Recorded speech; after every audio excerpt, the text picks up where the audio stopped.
So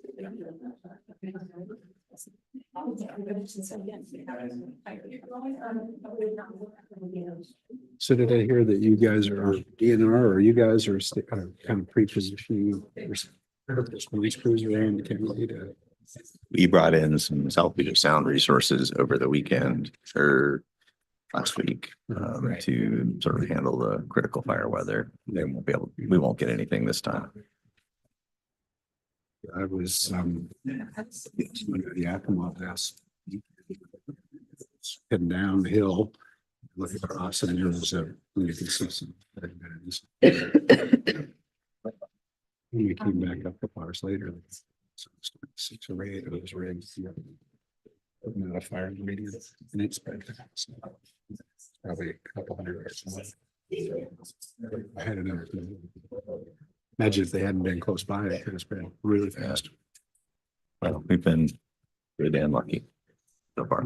It's only July, early July. You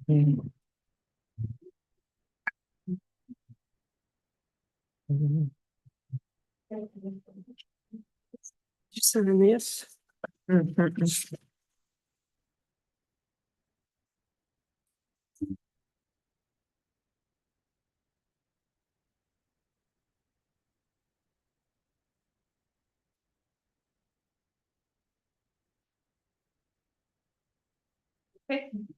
Good evening. Welcome to the July 15, 2024 regular city council meeting. We will begin with a pledge of allegiance led by council member Sarah, because she was quiet in the study session. Okay. Pledge allegiance to the flag of the United States of America and to the republic for which it stands, one nation, under God, indivisible, with liberty and justice for all. Will the clerk call the roll? O'Shawn? Here. Goodlow? Here. Lundquist? Here. Elliott? Here. Miller? Here. Palmer? Here. Thompson? Here. Hey, we have no proclamations, awards, or recognitions. We'll move to approval of the agenda. I will move for the approval of the agenda. Second.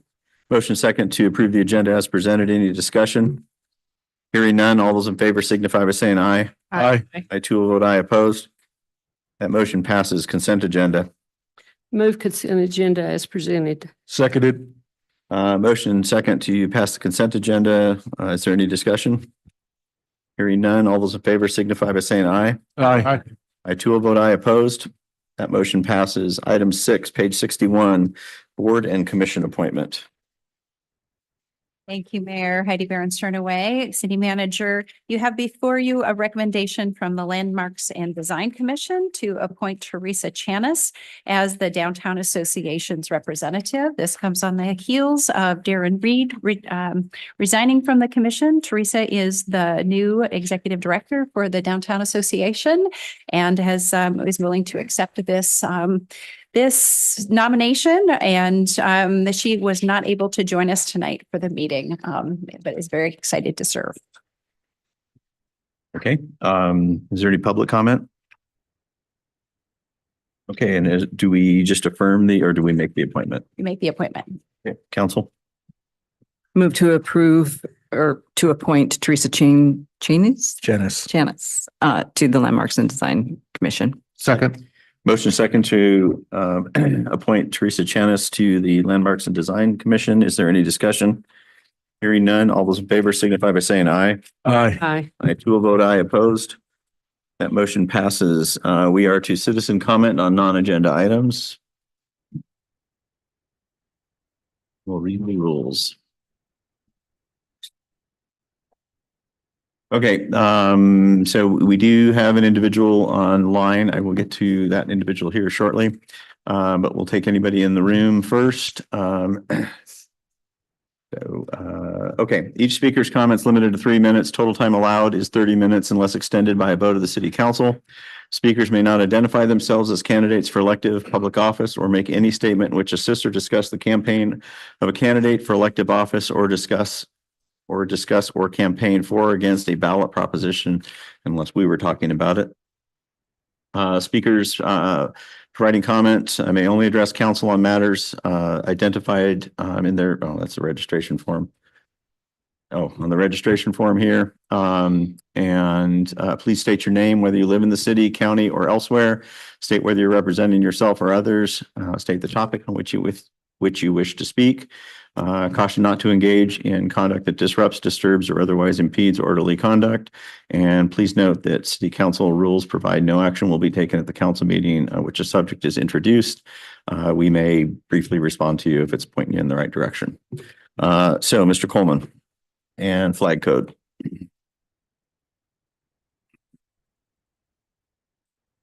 Hello, William Coleman, resident of Kittitas. This is a correction of my previous public comment at the July 1st meeting regarding your proposed flag code changes. I made a mistake. The plans were not forwarded by the DEI Commission. I'm told change is being sought by the Rotary Club as a fundraiser opportunity to place banners. Regardless, my concern persists because recommendations were made live to the council during a study session for other opportunities such as veterans flags and 9/11 remembrance flags. I still believe this is sugarcoating for a slippery slope that will inevitably lead to pride flags along Main Street.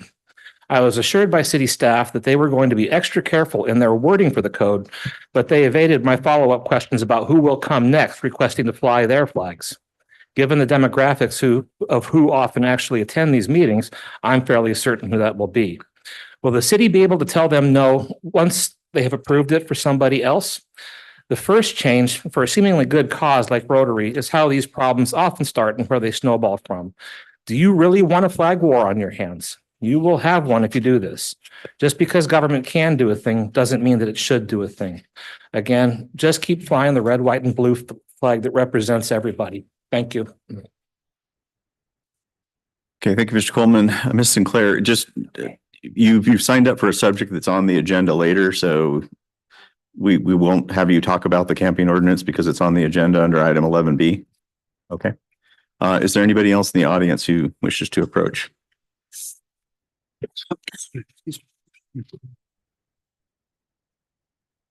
Julianne Clement, Kittitas County resident. My comment is in regards to the well-being study and comments that were made regarding the citizens of Ellensburg population making derogatory and racist remarks to a BLM group. I'm going to relate the following, incident that happened on July 4th, 2020, when a credible citizen of Kittitas County was downtown celebrating Independence Day with a group of veterans.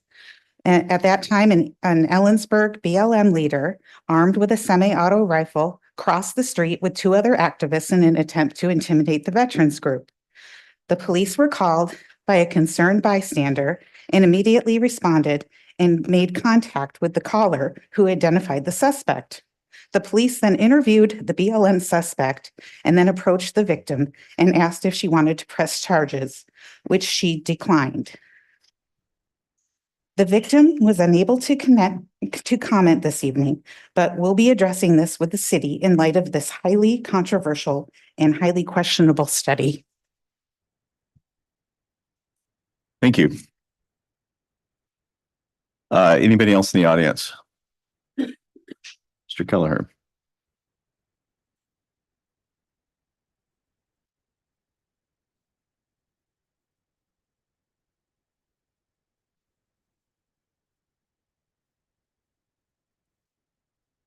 Thank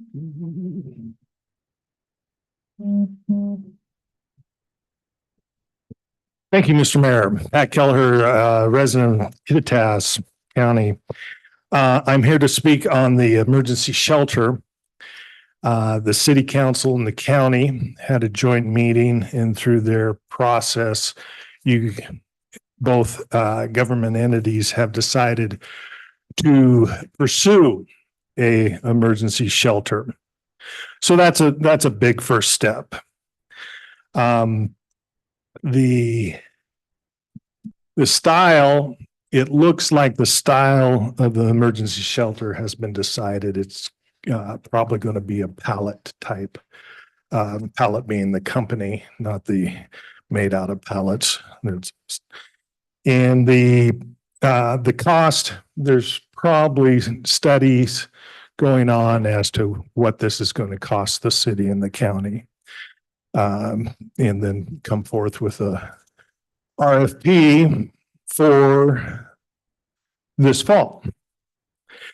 The only thing left is where.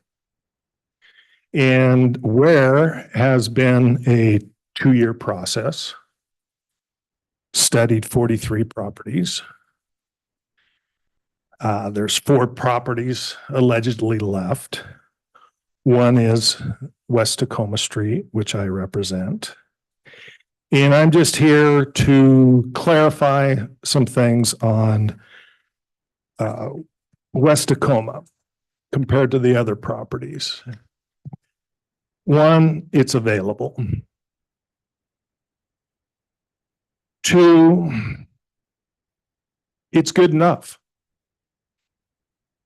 It doesn't have to fit the whole program. You are not putting permanent structures on. These structures can be relocated. So you don't need 25 going to 50. Let's try 8. Let's try 16. Let's see whether at 8, holy mackerel, that really blows a hole in the budget.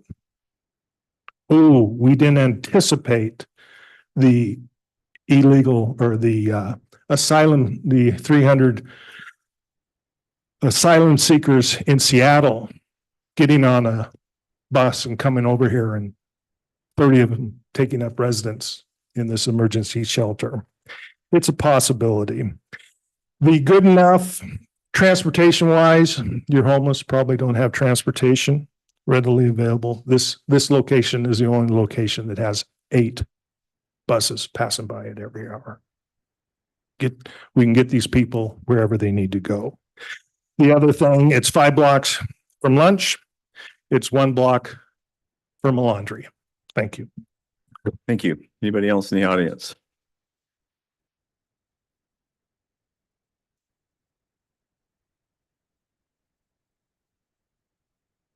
Andy Clement, Kittitas County. I speak for myself.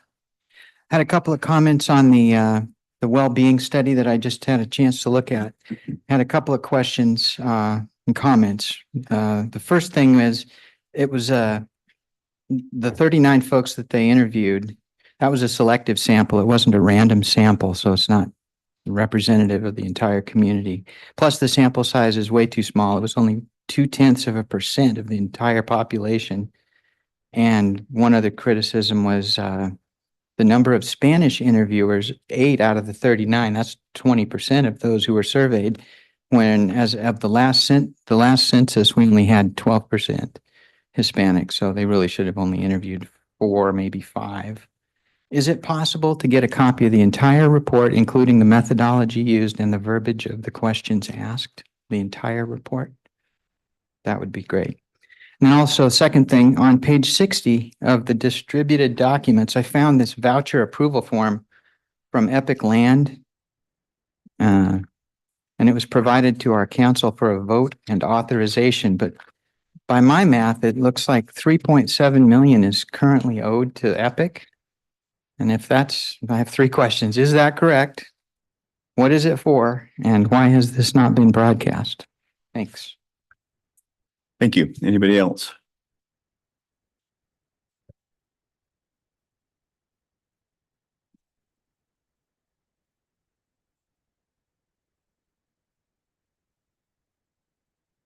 Jennifer Pattison, county resident.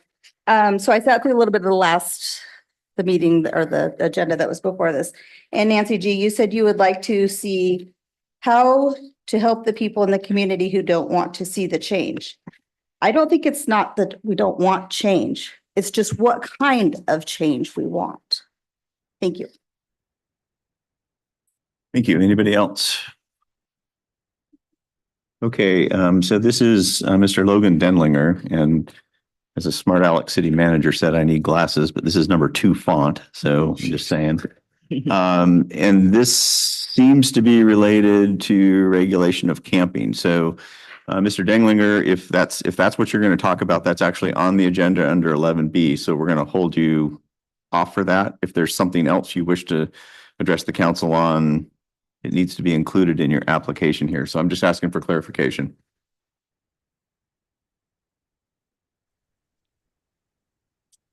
Is he unmuted? Yes, sorry. No, I am happy to wait until later when you discuss that topic. I appreciate the notice and I apologize for the confusion on my end. Oh, no issues. That's easy. Thank you.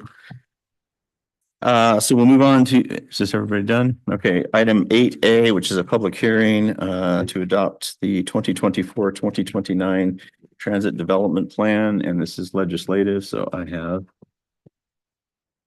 form to read. Okay, so the purpose of this legislative hearing is for City Council to consider resolution adoption of 2024-17, which approves the city's 6-year transportation improvement plan, which would be for the years 2025 to 2030. The public hearing is now open and ask for your cooperation in the following procedure. Everyone will be given an opportunity to be heard. The city clerk will be making a recording of the proceedings. If you wish to participate in the hearing, you must raise your virtual hand on Zoom meeting screen or press *9. Mr. Denglinger will come specifically to you.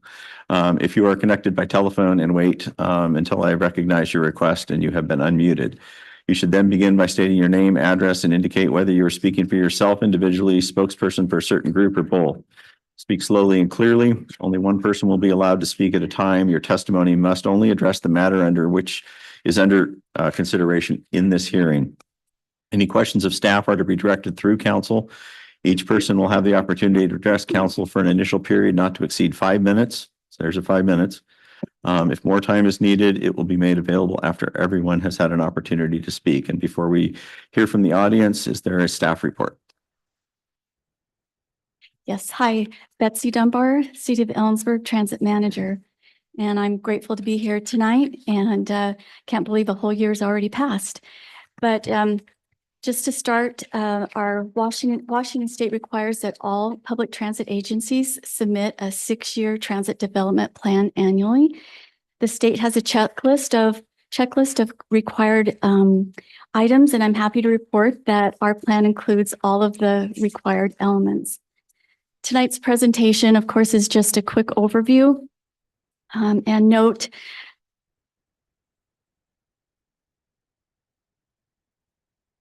and just to note the capital and operating expenses and revenues are estimates and are subject to change.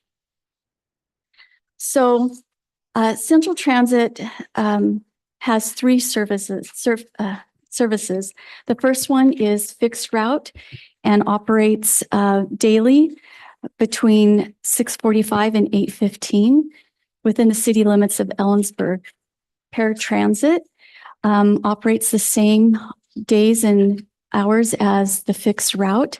It is a door-to-door shared service, and it is primarily for individuals with disabilities that preclude them from being able to access the fixed route service. Our Cabulance service is a non-emergency medical transportation service that runs 24/7. Our probably 99.9% of our trips originate from KVH, and most go to senior housing or skilled nursing facilities, but some go to private residents, and that operates also within the city limits of Ellensburg. And then we do offer support for 3 other services. The first one is operated by Hope Source. It's their Dial-A-Ride service, which is very similar to paratransit in that it is a door-to-door shared ride service, but within the county. The next one is the Kittitas County Connector, which is a commuter bus service to Upper County. The slide right before that is a lady who took the Upper County into town and then connected with Dial-A-Ride for a medical appointment and then shopping, and then back to home on the Kittitas County Connector, which is what we hoped it would do. Both of those services are Monday through Friday. The next one is the Yakima Ellensburg Commuter, and that also operates Monday through Friday. That's mainly for students coming back and forth, but it's for anybody who wants to ride. And it's only $5 each way, or you can get a monthly pass for $150.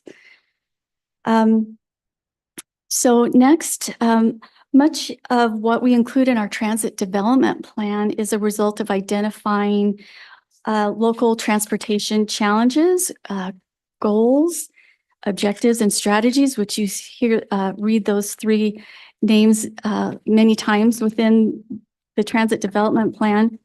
And those are our goals, objectives, and strategies to overcome challenges, and also the goals that we want for our own system.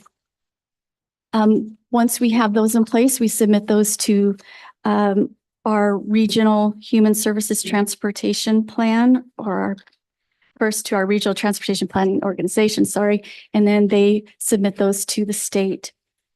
Some of these goals, local goals, include connecting to biking and pedestrian trails, making sure our buses are ADA accessible, that our bus stops are also ADA accessible, that we have bike racks, and that the bus operators are proficient in securing wheelchairs.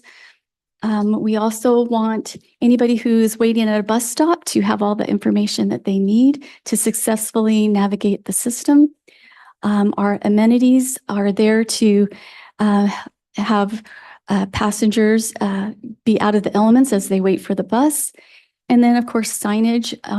And what's really important, not only to us, but to the state, is to have connections to other modes of transportation throughout the state. A lot of those connections happen at the Loves, but many happen also within the city. And so those are all important things for our transit system. So our main focus, really, or one of our main focuses, is safety, reliability, and on-time performance for our routes to improve the passenger experience. As you can see there, the first picture is at every bus stop. Passengers can text or talk to the number on the bus stop sign, and then enter the bus stop sign number, the location, to get real live bus arrival predictions. That's a great feature. We have many rider apps now that connect to Google Maps and Apple Maps, and also we have an interactive website that passengers can plan their trips right there. They can also download a PDF of bus routes and individual bus maps and the whole system map. We have a technology platform, Live Operations. That's something that I'm in every morning. As soon as I turn on my computer, I log on to that to make sure and count 1, 2, 3, 4, 5 buses are running, and they're running on time.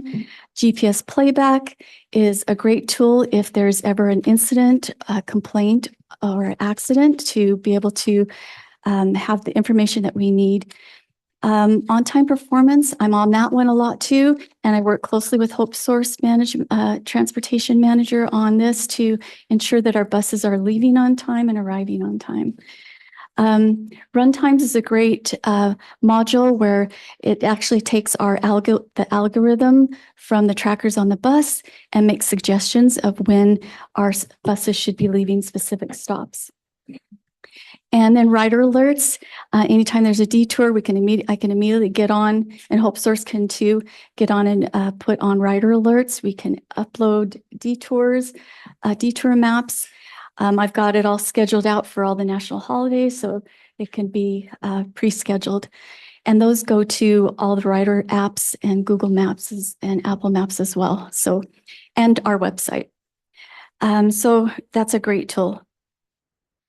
We use the runtimes to make these design and make new fixed route brochures that I'm actually picking up from the printers on Friday. Yay.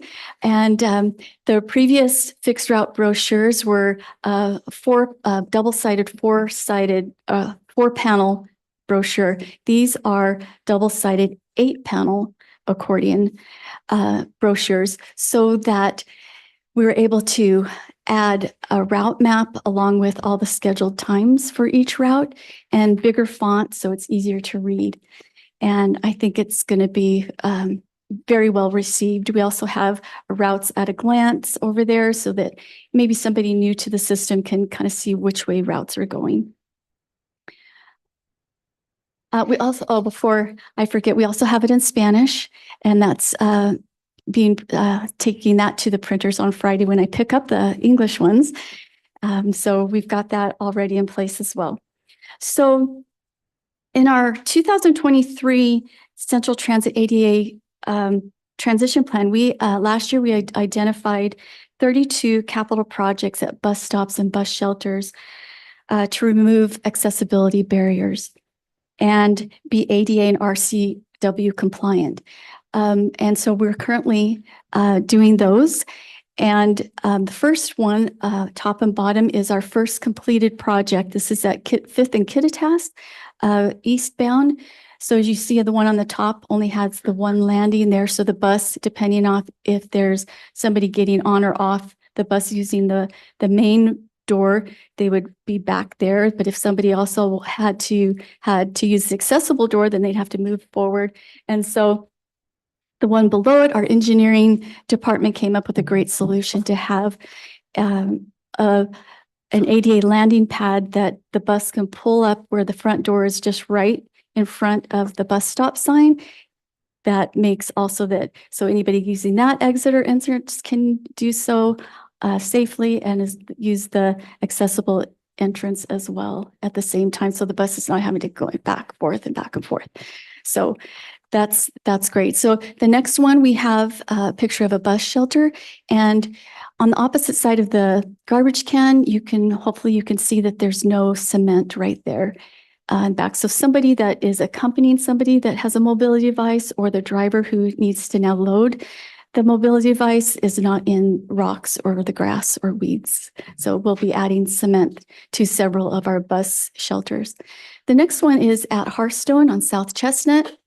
We're going to be moving that bus stop sign over and adding concrete there, similar to what is on the 5th and Kittitas. And we're also adding bench seating. So those are just to give you some ideas of some of the things that we're doing. The one below that, the city has, I'll say Central Transit, the city and the county have partnered to add a bus shelter at the courthouse, which includes the sidewalk project. So that's going to be completed this year as well. While we do have a zero emissions transition plan in place, we are on a bit of a hold, waiting for cutaway bus manufacturers to build more buses and electric buses. Buses now have gone from 50,000 per cutaway bus to over 200,000 per bus. And so we have a ways to go on that. But as you can see, in 2028, our goal is to have that transition starting, having at least maybe 1 or 2 buses. And so that's our goal, and we'll work hard for that. The next one is direct and indirect marketing, which is very important for us to get the word out about Central Transit. We indirect marketing is with the Observer, Daily Record. We're in the Visitor's Guide, the Almanac, inside the Cirque, and many times we have radio spots, and soon we'll be on TV. So watch for us on TV. Direct marketing, our biggest event is Bite of the Berg, CWU events, and our recent Touch a Truck event. As you can see, the visitors that we get at Touch a Truck are all little children. They love the bus, and they sit on there, and their parents are out there just waiting. Are you done yet? No, we want to stay on the bus. And so we decided to make a Youth on the Move in Ellensburg, activities to help you use public transit safely. And so there's safety tips on how to ride the bus, how to ride a bike, walk through town. There's a maze, bus bingo, connect the dots, word search, and there's coloring pages. And then there's a page where they have to ride the bus and circle the things that they see. And so we're starting them young. It was a big hit, and we'll keep doing it. 2023 was a great year for Central Transit. For For our fixed route ridership was the highest in the history of the service, up 27%. And that's a big win. We've had no accidents or major incidents. Our survey cards are in English and Spanish, and they're available on the bus. And they're also available electronically via QR code. This is a recent one that we received. It says, "The bus rides are always great, and every driver I've met has been so nice and helpful." So those are great to hear. So we know that public transit benefits our community by reducing traffic congestion, having additional parking, economic growth, and cleaner air. With that said, we know that the real success of Central Transit lies in the lives of our passengers who depend on our services for their independence and freedom to access medical appointments, recreation, education, social services, employment, shopping, and so much more. So that's it for me tonight. Again, I'm grateful to be here tonight. I also want to thank the City Council for their ongoing support of Central Transit, and also a shout out to David Miller for his leadership in our Public Transit Advisory Committee. And with that, if you have any questions, I'd be happy to answer any quick, easy questions. Quick and easy ones. All right. Oh, We're on the public hearing, Mr. Mayor. Oh, shit. You led me into that. sorry. Okay. Okay, so the floor is open to the testimony from the public. Each person will have an opportunity to address council. Initial period not to exceed 5 minutes. And again, if more time is needed, we'll give that to you after everybody has an opportunity. Does anybody in the audience wish to speak regarding the Public Transit 2023 report? Anybody online? Nope. Does staff have anything to add? Nobody in the audience wants non-repetitive information. Council, do you have any questions of staff or the public? I do. Okay. Go ahead. Questions of staff or the public? No. Questions. Page 86. You have the 2023 Central Transit stats. And there's one column called revenue miles and one column called revenue hours. What does that mean? So that's for each service. So for example, on fixed route, you have your revenue miles that are miles in service. And the same thing with hours, it's hours that are in service, not total hours, meaning driving to maybe do driver change outs or on the way to the first stop, that type of thing. Okay. And then on page 89, the 5-year paratransit ridership comparison is the only one of your services that is declining. Yes, that is correct. Do you have Yes. speculation why that? Yes, would be? well, we know that through the pandemic, a lot of residents from the skilled nursing facilities either passed away or they moved. And so it was really quite high numbers, in the 200s before that hit. And we just have not yet recovered. We recovered great for fixed route, but we have not yet recovered on paratransit. We have we talk about that at our PTAC meetings, things that we can do, we just had, so far this year, we have 6 new riders that were approved. And we're looking to do a lot more follow-up with people who apply for the service.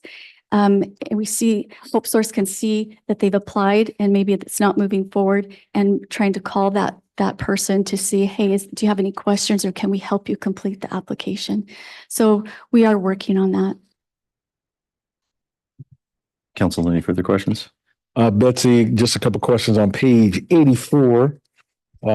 This is table 3, the capital improvement estimated financial plan. Roughly how much are the bus shelters each?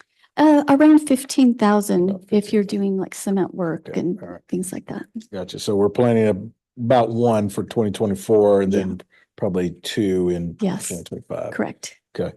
Movement of bus stops, is that like temporary relocation of bus stops or what is that? So there, when we did our review of the bus stops, we found that 2 or 3 bus stops needed to be moved. They were too close to the intersection and one was too close to a parking lot.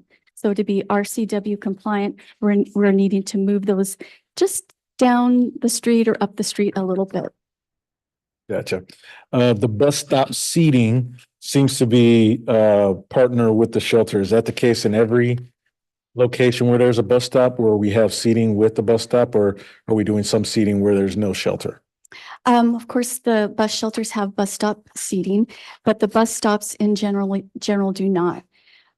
We have one on South Alder, 14th and Alder, we have a bench. And now, as I stated, we're putting a bench there at Hearthstone. The bus shelter artwork is the last question I have. Is that a commission work from independent artists to do that artwork, or how does that work? Yes, so we know from the presentation that I gave that we are going to have a new bus shelter at the courthouse. So that funding will be for the artwork. We'll be working with the Arts Commission for that. And usually there's a stipend involved in that as well. And then we usually go through Jim's Glass for the installation of that. Okay, that's all I have. Betsy, thank you very much. Great information. Nancy Lowquist is next. On page 85, it looks like in 2025, the expenses exceed the revenues and we get further in the hole. Is that, and it looks like the expenses are inflated every year, which Yeah, they can be, right? They can be. and revenues Mhm. aren't keeping up. Right. So we do count on state grants for that. And I believe that, we don't necessarily we don't know how much we're going to spend this year with the state grants that we have. We have plenty there. So it's just a guesstimate of what will be left over in 2025 for half the year. And then it's time to reapply for the consolidated operating grant. And so we don't know what we'll get for the second half of 2025. Oh, okay. So that's why Yes. 26 and on Yes. are just blank. Right, those. because we don't know what will be awarded, but we know we will get funding. Okay. And thanks. I can add to that from the PTAC perspective. We spent a lot of time going through this over the last year and oh, I'm sorry. Actually, staff, this is for staff questions. We got. Well, I was just going to ask a follow-up, but to clarify, we were particularly, I think, conservative in our forecasting going forward because, of course, the availability and the amount of funding through WashDOT is an unknown. And one scenario was we could just assume the same levels of funding throughout 2029. We thought that was not the best way to go. So I just want to clarify. Is there a reflection of rollover from one fiscal year to the next? Because 2024, looking at the expenditures and revenues, it looked like you'll have a little bit of a rollover going into the next fiscal year of 2025. Is that? A little, yes. Okay. We will. But it's just not accounted for in Right. the revenues. Right. Yeah. Because at this point, we don't know the exact, so Understood. we're just reporting conservatively. So we can hold on comment, or I can just say it quickly and wrap. Well, we're going to go into deliberations and you can make comment. Okay. Okay. Anything to add? No other comments from the public? And this is our last chance without reopening the public hearing to ask questions of staff. Okay, then we are going to close the public hearing and or the public testimony portion of this hearing is now closed and we may begin our discussion and deliberation in this manner. And the options are to accept the 2023 report and approve the 6-year transit development plan. Well, I could start, Mr. Mayor, with a motion to recommend adoption of the 2023 annual report. And I don't know if the other part of that was 6-year adopt transfer. the 6-year transportation Second. plan. So we have a motion and second to adopt the 6-year 2024 to 2029 Transit Development Plan and accept the 2023 annual report. Discussion. I was just going to add a couple comments. First thing I'd like to say, thanks, Betsy. Great presentation. One thing I've observed over the last year or year and a half that I've been chairing PTAC is the amount of planning and coordination that's going on within our city staff level, particularly on the capital improvement planning. And I know there's small projects, the addition of hard surface ramps, in addition of other improvements. But I feel like over the last year, there's been a real systematic focus on working through our network. And I think Ryan and the crew over in Public Works has been really great on that. I was going to say too, on the we kind of pour over the numbers. Betsy's diligent at giving us monthly updates every meeting at PTAC on the ridership numbers. And I know the paratransit's kind of a puzzle, but as Betsy mentioned, there are some factors in our rider population. The other thing too is that the paratransit system requires prior approval from an outside agency, essentially. So a rider has to sort of get into the system. It's not an on-demand system. What we also see at the same time, though, is an increase in our cabulance ridership numbers. So we see possibly some shifting between services in addition to some changes in the market. But I just wanted to make that point. But yeah, I think I think there are a lot of challenges ahead, but I feel pretty good about our direction. Thanks. Anybody else? Hearing no further discussion, all those in favor signify by saying aye. Aye. I too will vote aye. Opposed. That motion passes. Item 9A, page 93. This is second reading and potential adoption of the 2023-2024 biennial budget, which is an amendment.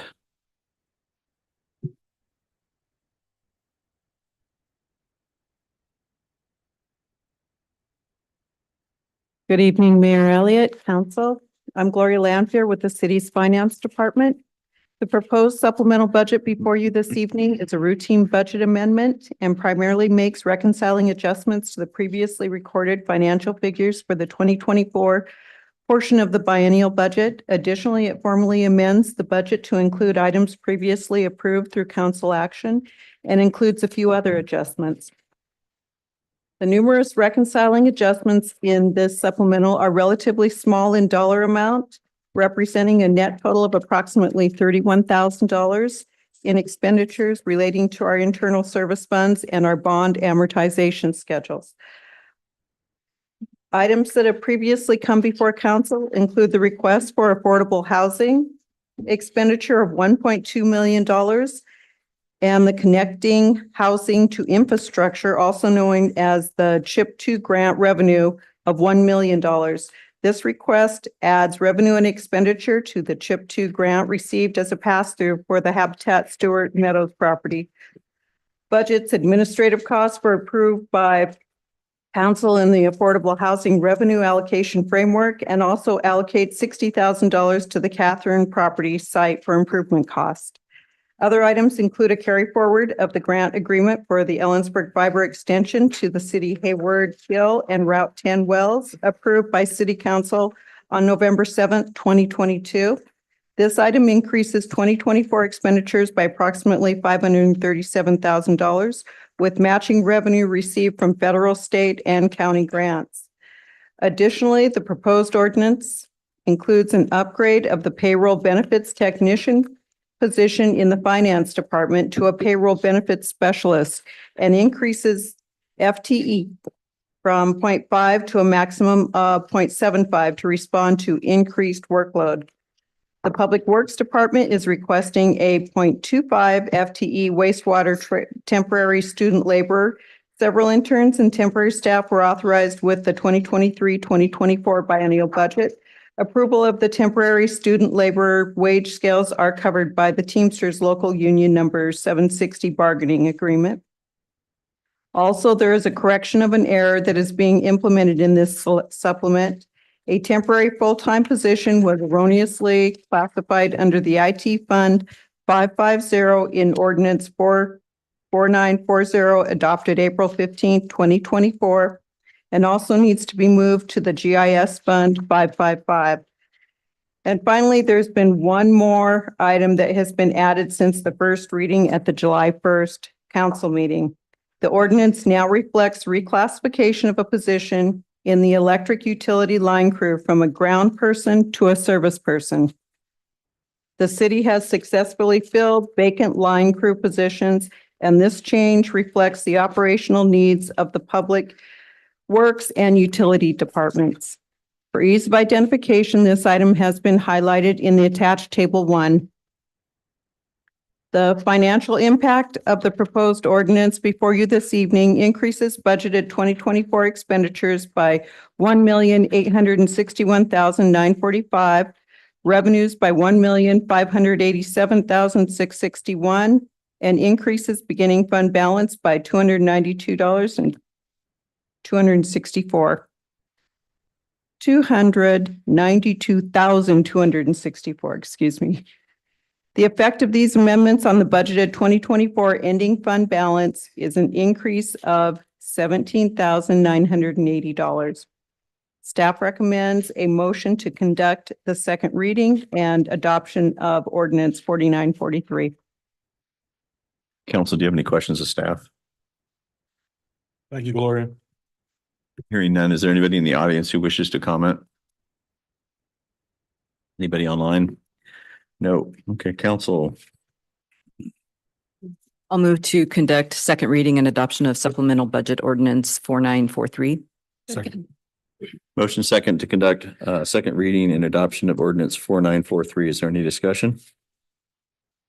Hearing none, will the clerk call the roll? Bochamp, Yes. Goodloe, yes, Lowquist, Yes. Miller, Aye. Palmer, Yes. Thompson, Yes. Elliott. Yes. An ordinance amending the 2023-2024 biennial budget of the city of Ellisburg as set forth in ordinance number 4900 and previously amended as set forth in ordinance number 4923, ordinance number 4934, and ordinance number 4940 to adjust appropriations in the city's funds. Okay, nothing under unfinished business. Move to item 11A, page 103. This is 2024 annual docket cycle amendment list, and there will be an opportunity for public comment. Good evening, council members, Mr. Mayor. Jeremy Johnston with the Community Development Department. Before you this evening is the 2024 annual docket cycle list. Under the Growth Management Act, the city can amend its comprehensive. Jeremy, can you share your? Oh, I'm not sharing it. I apologize. Now I have to go back. You might need glasses too. Yeah. Say it. Or better ones. Has glasses. Better. Sorry about that. Thank you. Okay, so under the Growth Management Act, the city can amend its comprehensive plan once per year. Amendments can be proposed by members of the public, city officials, or staff. Ellensburg City Code 15.250.090 outlines this process. The deadline for submittals is March 31st of each year. And the code section I just mentioned describes the second meeting in July as the meeting in which these docket cycle lists are brought before the council. This year, we have 5 proposals. The first one is the annual 6-year CIP update. There's a proposal from staff for a future land use zone conversion table amendment. Parks and Recreation is proposing a amendment to the Tier 1 project locations map.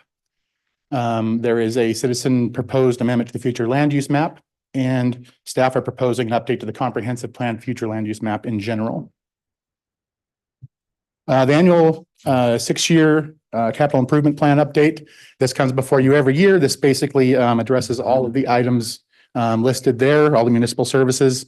It looks out 6 years in the future and looks at projects and potential costs of those projects. The second item, docket item 2402. This is an amendment to the future land use zoning conversion table that was adopted by this council in 2023. Following adoption of this table, staff identified an error, as you can see in red there. Under the urban neighborhood designation, residential medium was intended to be in that table and was not included last year. So this is just updating that table to reflect that change. Item 2403, item submitted by the City of Ellensburg Park and Recreation Department. This proposal would add a future trail to connect University Way to the Palouse to Cascade Trail. As you can see on this map here, indicated in red, it would run through Dry Creek Road to the Palouse to Cascade Trail from University Way. I did speak with our Parks and Recreation Department director. This is a rough iteration of what this will look like. Obviously, these things can change over time, but it's mostly just to state the intention that the city plans to make a trail connection there sometime in the future. Item 2404, and I have to apologize for this one. There's a map included in your review materials, which was a bit misleading. When I get to the next item, I'll explain sort of what's going on here. But this was a citizen proposed item submitted to amend the future land use map for designation for parcel 94442. That's the parcel outlined in red there. The applicant proposes to change the designation from light industrial to community mixed use. In the map that was submitted with your materials, it appeared all the lands around there were light industrial, with the exception to the parcel, the public reserve parcels to the west there. The larger parcel was actually in 2021, I believe, was approved to have a community mixed use land use designation by this council. And then later a rezone was approved for regional center mixed use. Basically, this parcel identified in red here is attempting to do the same thing. Again, I apologize. The materials our future land use designation map has not been updated in a while, and so it was not reflected correctly in the materials you guys received. But this is I worked with the GIS, and we were able to put this map together for you this evening, so you can see that there indeed is a community mixed use parcel adjacent to this. And the final item sort of relates to what I just spoke of, is an update to the future land use map in general. We've identified that this map does not reflect a lot of the recent annexations and future land use, those changes over the last few years. We want to get this map up to date and be consistent with reality. So we're working with our GIS staff to develop a future land use map that reflects all those annexations and changes over time, so that we have an operational paper map and as well as a GIS map. And those are the 5 items before you. Again, we're not requesting approval of any of these items. All we're doing is requesting approval of the list to move forward for further review and be brought back before planning commission and this council in the future. Okay, anybody in the audience wish to make comment? Anybody online? No? Okay, council, do you have any questions with staff? Good. On page 117, I think. So you showed the blue is mixed use. What is the green? The green is That's public reserve. Public reserve. What's the brown? The brown is orange. I want to say it's off the top of my head, I don't know. It's either there's a PUD parcel, which is a zone that doesn't exist, again, while we're trying to get all of our maps updated. I don't know if that's the color seems to signify residential office, but I don't know that that's necessarily the case out there.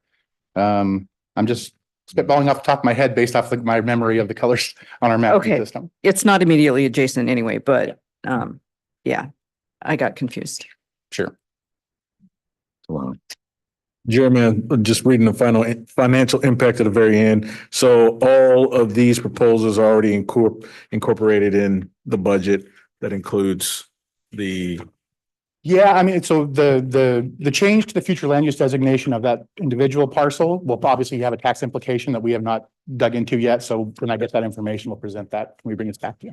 Yeah, just the cost for the making the changes to these proposal amounts is Correct. already in the budget. Yeah, it's generally just the staff wages to update these. Therefore, other questions for me? Anybody else?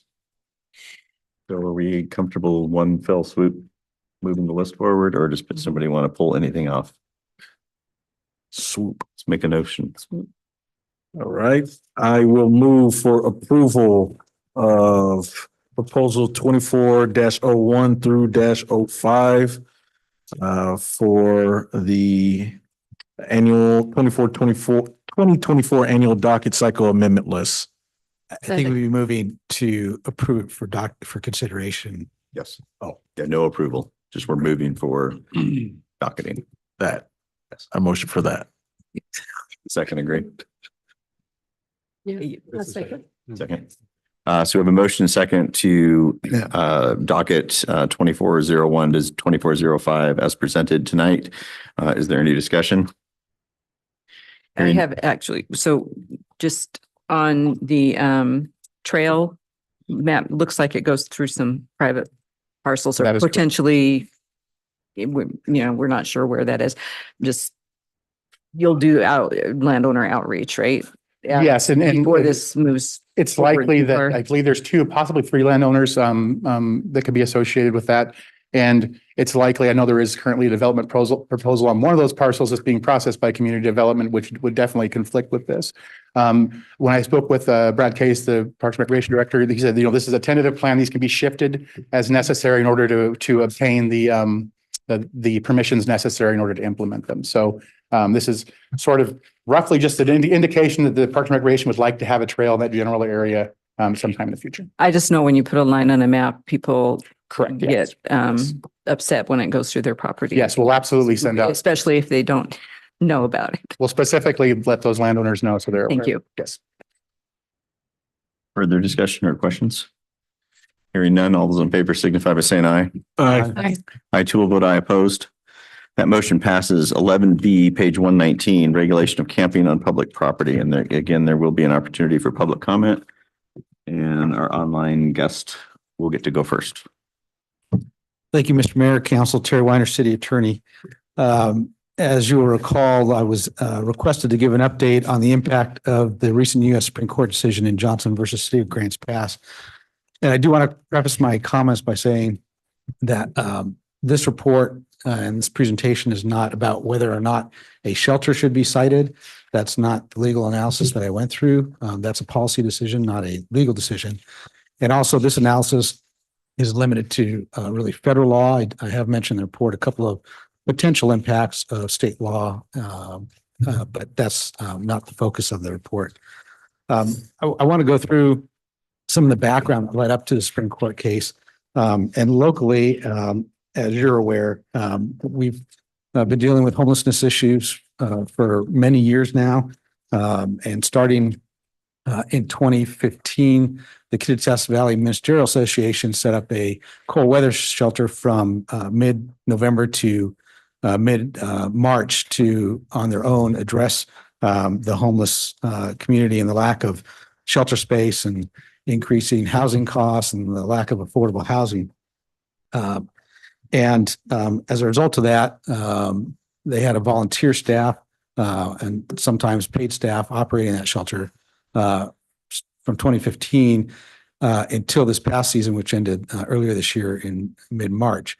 A few months ago, the KVMA voted to discontinue operating the cold weather shelter for various reasons. There was a problem of attrition of volunteers, as well as there was usually an annual turnover in the paid manager of the shelter. It's a very difficult job. And so that decision was made, like I said, a few months ago. There are no other emergency shelter beds for overnight stays, although Hope Source has emergency shelters for various different populations of the community, families, some for veterans, and there are others available, but not generally for the homeless population that needs just emergency overnight shelters. So up until 2019, the city's camping ordinance, which regulated camping within the city, was really limited to just the public parks. And it was a provision, just a general prohibition that had been in place for many years, prohibiting camping in the public parks unless there was a specific permission in some cases for special events from the Parks Director. In 2019, the landscape, as you all know, changed pretty significantly. The Ninth Circuit issued a decision called Martin versus City of Boise, and that case actually was originally decided in 2018 by a 3-judge panel. The Ninth Circuit is the federal circuit court that has jurisdiction over most of the western states here. And in that decision, the Ninth Circuit Court of Appeals decided that Boise's camping ordinance, which criminalized camping on public property, was unconstitutional under the 8th Amendment of the federal Constitution, the Cruel and Unusual Punishment Clause, if there were no adequate shelter beds available in the city of Boise for homeless persons to take advantage of. in light of that, the case was appealed to what they call a full en banc decision. That's the entire Ninth Circuit Court of Appeals. It's 25 or 30 judges. And that original decision was approved en banc in 2019. So as of 2019, the law of the land in the Ninth Circuit, which includes Oregon, Washington, Idaho, California, Arizona, Nevada, was that cities could not cite people criminally for camping on public property unless they had shelter space available for those persons who were being cited. In 2022, you as a council voted to update our camping ordinance to come into conformance with the Martin v. Boise decision for a couple of reasons. During the pandemic, we did see some increases in overnight camping. There were problems in some of our parks and some of our public restrooms. And a lot of cities took the approach that without further clarification from the Ninth Circuit, the Martin decision didn't address whether you could, whether or not a city could ban camping in certain public parks, as long as they public property, excuse me, as long as they didn't ban it on all public property. And that was the recommendation for myself at that time, which council voted to approve in the ordinance. It's chapter 5.70 of our code. And it's worded oddly. It's not, I will admit, the easiest to read, but it's trying to conform to a difficult to interpret decision as well. What that code now says currently is that camping on almost all public, well, on all public property is not allowed.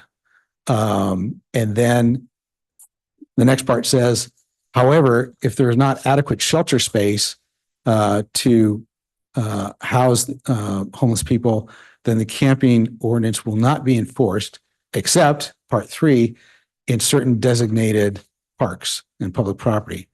So if you look at your report, there is the 3 parts to that listed in the report.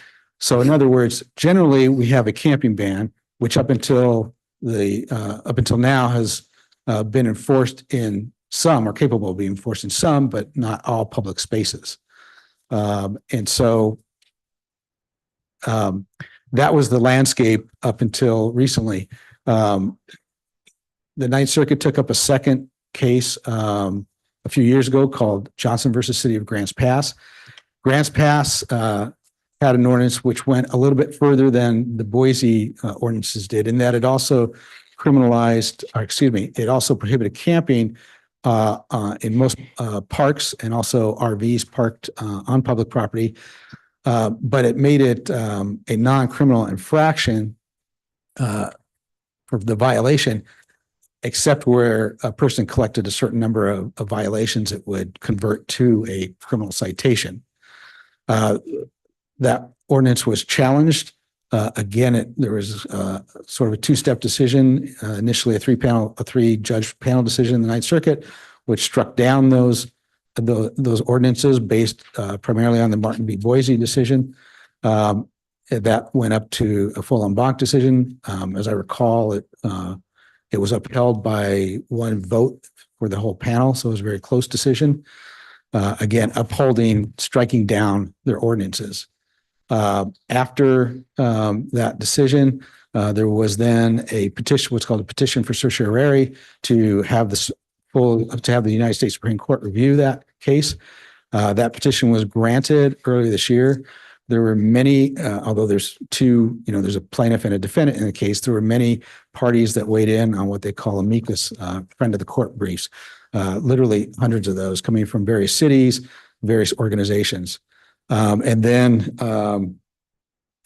just about less than a month ago, at the end of its term, the Supreme Court decided Johnson versus City of Grants Pass. That was a 6-3 decision. And they looked at the ordinances at issue in Grants Pass, and then they looked at the case upon which the Ninth Circuit relied on in both Martin v. Boise and Johnson versus City of Grants Pass at the lower level, the Ninth Circuit level. Both those cases in holding that the camping ordinances violated the Eighth Amendment Cruel and Unusual Punishments Clause relied on a 1962 case called Robinson versus California. And I bring this up because it's sort of important to the Johnson decision. In that now almost 60, well, over 60-year-old decision, the Supreme Court decided that California's law, which criminalized the status of being a narcotics addict, was unconstitutional under the Eighth Amendment. So people under the law could be arrested not for using drugs, but for having the status of being an addict. And so both the Ninth Circuit decisions in Martin and in Johnson relied on that in saying that Boise and Grants Pass were criminalizing the status of being homeless. And that was the rationale, kind of the linchpin of their decisions. The Supreme Court looked at that and disagreed and said that the status was not what was being criminalized. It was the act that was perhaps the result of the status. In other words, the acts that were prohibited were sleeping in public parks, having the instruments of camping in public parks, such as tents and sleeping bags and things like that. It declined to extend the 1962 Robinson case, therefore, to the types of ordinances at issue, and limited its holding strictly to that one California law about status, which is the only time really that kind of status issue has come up before the Supreme Court. So with that, it reversed the Ninth Circuit. The holding was limited to that issue of whether those ordinances violated the Eighth Amendment Cruel and Unusual Punishments Clause. I will note that the court pointed out that there are potentially other avenues for such ordinances to be challenged. I'll just read to you a short quote from there. They say, a variety of other legal doctrines and constitutional provisions work to protect those in our criminal justice system from a conviction. Like some other jurisdictions, Oregon recognizes a necessity defense to certain criminal charges. It may be that that defense extends to charges for illegal camping when it comes to those with nowhere else to go. Insanity, diminished capacity, and duress offenses also may be available in many jurisdictions.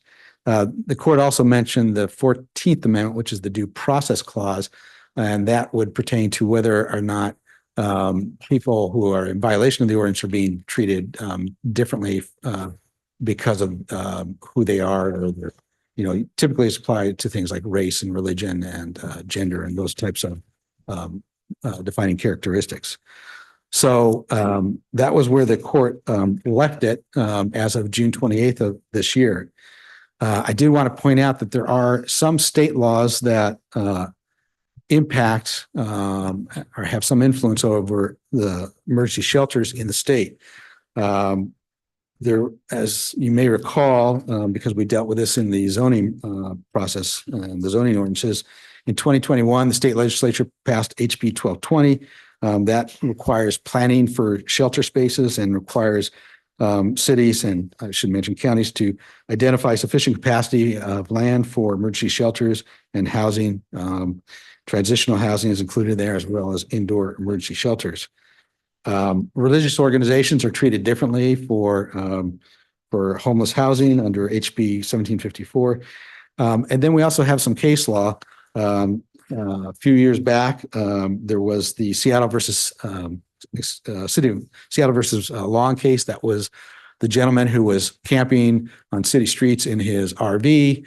I don't want to get into the weeds on that. It wasn't really decided on whether or not he had a right to camp there on the city streets. It was more addressing the impoundment of his RV and whether he had what's called a homestead right, which anyone who owns a home has a certain exclusion from fines of the state. So, but it did leave open that question because it didn't address, can a person camp in do they have a right to camp in an RV on a public street? Recently, after as this report was being finalized, there was another Washington Supreme Court case, which I did not have the time to include in this report, Potter versus City of Lacey. It's actually a federal case. It's in the U.S. District Court in Seattle. And that case addresses whether or not a person has what's called an intrastate within the state of Washington right to basically camp on public streets. The district court asked the Washington Supreme Court, which they can do, to decide that issue. In other words, Washington Supreme Court, tell us under Washington law whether there's under the Washington Constitution, whether there's a right for interstate travel to camp on the public streets. The Washington Supreme Court decided that last week and said, no, there's not. Again, it was addressing that it's a relatively narrow issue. It didn't talk about 14th Amendment or cruel and unusual punishment or any of those issues that may still be out there. The cruel and unusual punishment clause may still be out there as a state constitutional issue because we have a similar, although not identical, provision in the Washington State Constitution. In general, the Washington State Constitution is interpreted a bit more broadly, depending on which amendment or which right is at issue than the federal Constitution is interpreted. So that remains open. I think there are some cases that are still being worked through in the trial courts on some of these issues that will obviously be impacted now by the Supreme Court's decision in Johnson versus Grants Pass.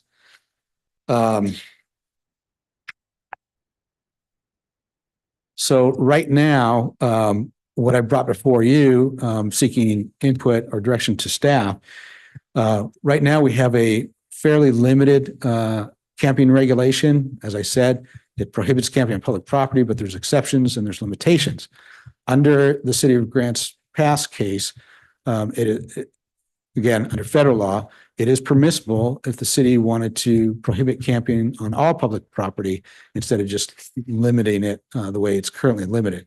That is one option. The other option obviously would be to leave the ordinance as is or to do something different perhaps. But really there's primarily the two choices there, whether you want to limit camping in all public property.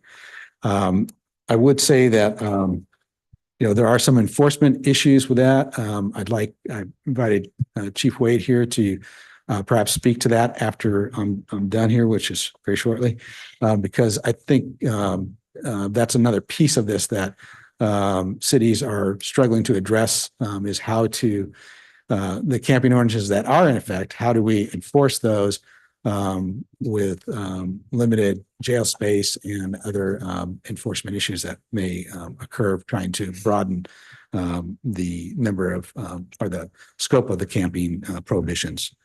I think that's all I have for now. I would like to call up Chief Wade and then I'm happy to answer questions. Good evening, Council. My name is Ken Wade. I'm the Chief of the Ellensburg Police Department. With regards to the matter that's before you regarding camping, I think it's important to put it into context. When we talk about camping in Ellensburg or in Kittitas County with our unhoused, homeless, there's the misperception by some that it's what you see in the greater Seattle, greater Yakima County area. What we historically see around here is one or two people sleeping or camping at a location. We don't see the large campsites on public property. That's not to say that that's not the case on some private property. We've experienced that over the years in the back of Fred Meyer area and some other locations throughout the city. But as a whole, we're dealing with a much smaller group and usually more of an individual settings. We also primarily deal with the individuals in the downtown, in the public portions of it, are usually the transitory people just coming into the community, looking for that the space that the libraries, the post offices, those locations that are routinely used throughout the state of Washington and probably throughout the nation as a first place to stop. With regards to the enforcement aspect of it, currently with the shelter requirement that's part of the camping, we have taken little enforcement. We have had one, I believe, infraction or one criminal case that was investigated and referred up. The challenge we face is that we cannot enforce our way out of this. This is a criminal statute. And so what that means is that if we haven't come in contact with an individual that we're we're put in a position where we have to arrest and that person has to be either summoned to court or goes to jail. And we currently don't have the jail space to accommodate that, and that's not going to solve our problem.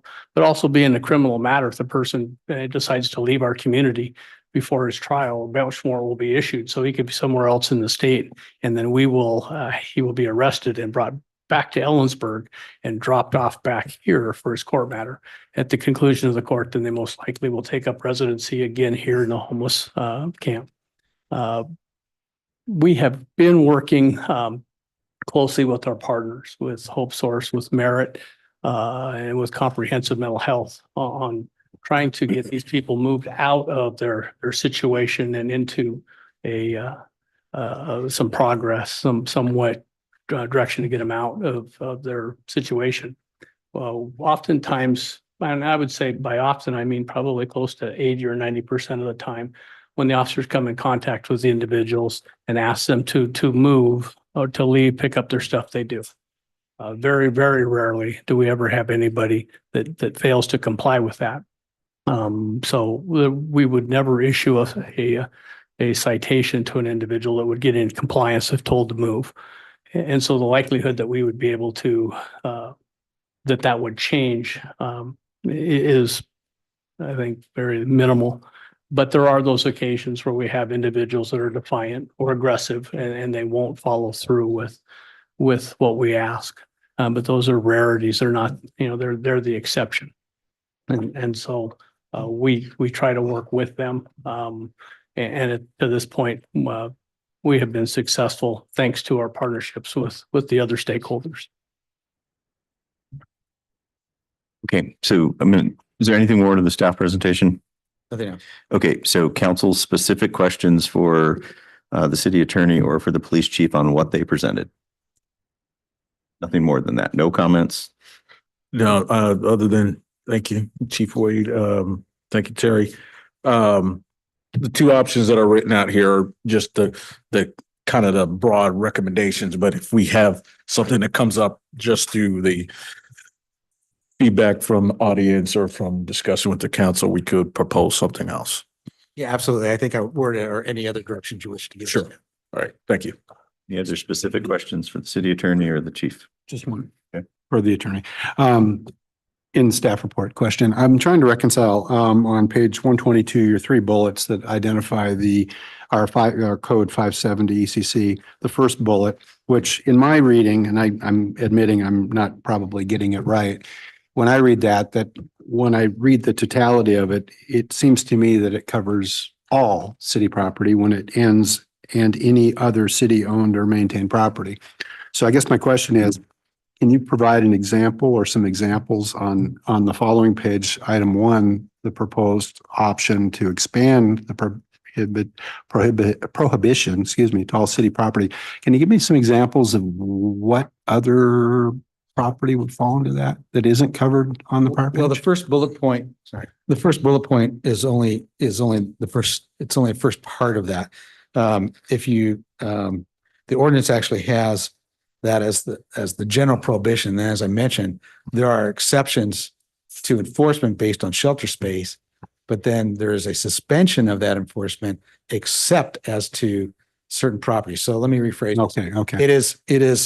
It has been, since this was adopted, illegal to camp at the city hall, the city library, the Hal Holmes Community Center, Unity Park, Friendship Park, Public Works Shop and Warehouse. And then there's some property along the river by the wastewater treatment plant. So that's always been prohibited since this was adopted. The other spaces, the enforcement's been suspended if there was not adequate shelter space. So in other words, for the months the cold weather shelter wasn't operating, if someone camped, as an example, at Kiwanis Park, and there was no shelter space during those months, the ordinance said you could not enforce in those spaces. Does that make sense? I think so. So it's not as much expanding the coverage as it is dealing with the suspension issue. Correct. Okay. Thank you for that. Yes. I reread the ordinance and it is, it relies on, it seems to be focused on the camping paraphernalia. So it doesn't prohibits sleeping. It prohibits camping with the paraphernalia that is described. Is that correct? Well, it does prohibit camping and describes the paraphernalia that would be indicative of camping. Sleeping, certainly in the public parks, they're closed after 10 PM. So that would be prohibited in any event, whether you're sleeping or camping or otherwise. Okay. That's a separate ordinance. This one is just a general question, not indicative of my own views, but just for the sake of having this documented as part of the recommendations out here. Obviously, we have recommendations to extend the camping prohibition. We have recommendation to leave it as is. I would like to get Chief Wade's comments if we were to eliminate the camping regulation. It's total, simply for the sake of providing continuity of the broad range that are out there. Does that make sense? So that I understand that, you mean doing away with the Restriction on camping. restricted portion of it and just open it up to Just want to know what's your perception of what that would mean to the community? it would not change anything that we're not currently doing right now, with the exception of those individuals that are aggressive. But it would have no other real influence. Thank you, sir. Anything else for council to our two staff? Okay, we're going to open this up for conversation or public comment, and we're going to start online just to mix things up again. Mr. Denglinger,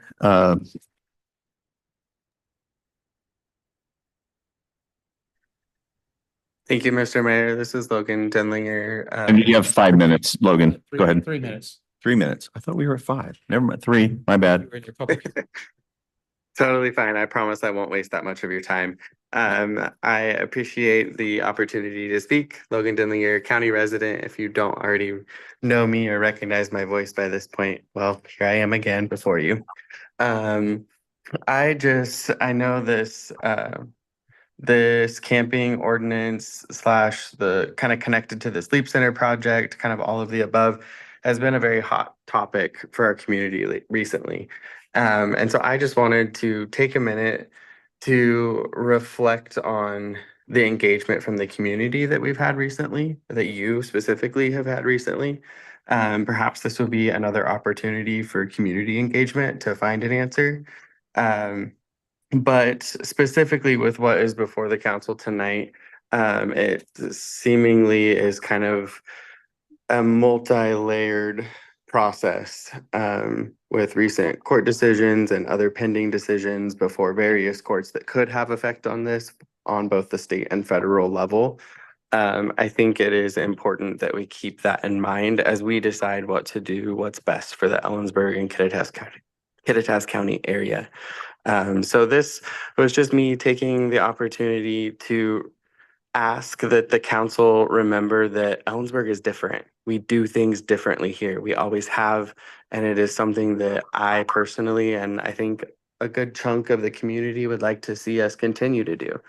So this is me challenging the council, not necessarily on whichever decision you go. I think there's pros and cons to both. I'm not advocating one way or the other. I think there, again, is pros and cons to both, but encouraging you to engage the community that you serve, encouraging you to get feedback, good and bad, in whatever format that might look like, while simultaneously still exploring the sleep center options. I think regardless, we're going to have those options as we as a community move forward. And I would love to be part of that process. And I would encourage you to engage your community and your constituents in that process as we face this decision. Again, thank you for your time, and I appreciate you hearing me out once again. Thank you. Okay, members of the audience, Ms. Sinclair. Erin Sinclair, City of Ellensburg resident. So my opinion has changed a little bit after hearing Chief Wade in particular. But when we look at whether or not to lift the to lift the restrictions, I guess that I would say I am leaning toward lifting the restrictions. We do have these city codes in place to maintain order, to protect the community. in this case, to keep our community clean. And I don't think that we should restrict our law enforcement. It sounds like he does have some processes in place, and then maybe they won't change much, but I just don't think that we should restrict the ability of our law enforcement to have those options at their discretion while they're out working. That's it. Thank you. Ms. Grenville?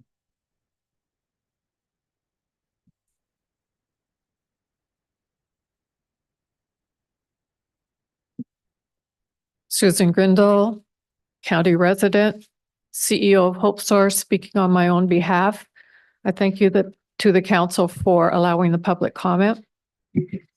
The result of the recent decisions by the state and federal courts is still unclear on the impact that it will have on homeless individuals and families. Only a community can craft its own culture around what to do about vulnerable or homeless populations.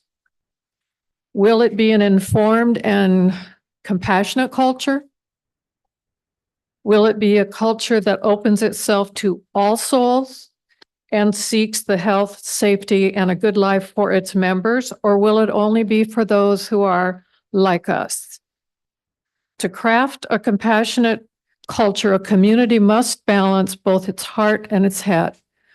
The heart to embrace the human condition, and the head to thoughtfully examine the costs of addressing the plight of some of its members. What is the cost of constructively seeking solutions that are benefit to all? What is the cost of turning our heads and not making a decision? We can educate, we can provide leadership, we can inspire others. We can hold ourselves to a higher standard, setting an example for other communities with our firm belief that every person has a basic right to exist. I believe in this community. My family and I have lived here for I haven't lived here for 4 generations, but my family's been here for 4 generations. And I believe that this community can be its best self. It would build a culture that is compassionate and caring of all of its members, especially those who are most vulnerable. Thank you. Yes.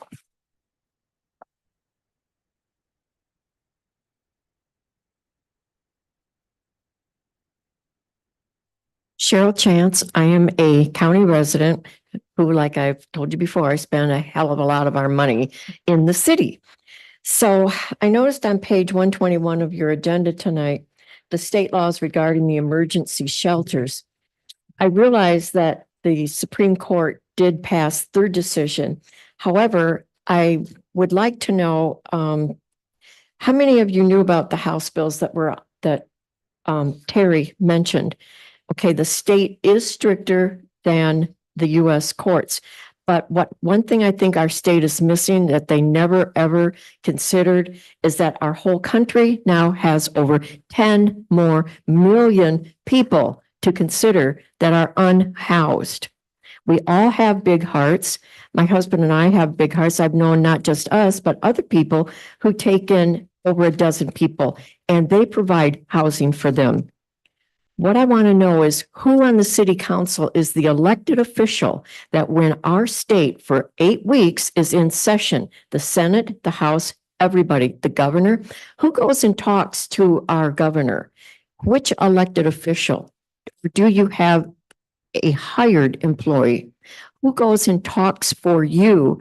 Who gets all the bills that are being provided? Used to have to run up to the fax machine and grab all the paper coming through because the bills were coming through so fast. Now we're fortunate that we have the internet.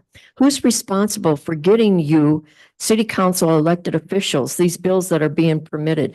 Because these bills that say we have to provide this, I get that there has to be some sort of housing, but with 10 million people, along with compassionate housing, compassionate feelings, we still have 10 million people. So all your compassion, what does it buy your budget? I'm one of the most compassionate peoples when it comes to horses, animals, old people, babies, and unhoused peoples. We have had people for the last 30 years in our house that we have helped. I want to know where the budget is coming from when the grants are no longer available. That's my question. And I would really like to know who's our elected official that interfaces with our Senate, House, and Governor. So I'll answer the one question. That's primarily me, but it's done through staff and a hired lobbyist. But everybody has the right to talk to him, and no, I don't talk to the governor. In addition to our representation with the AWC, the Association of Washington Cities, that lobby on the behalf of all cities. Mr. Coleman. We interact with them.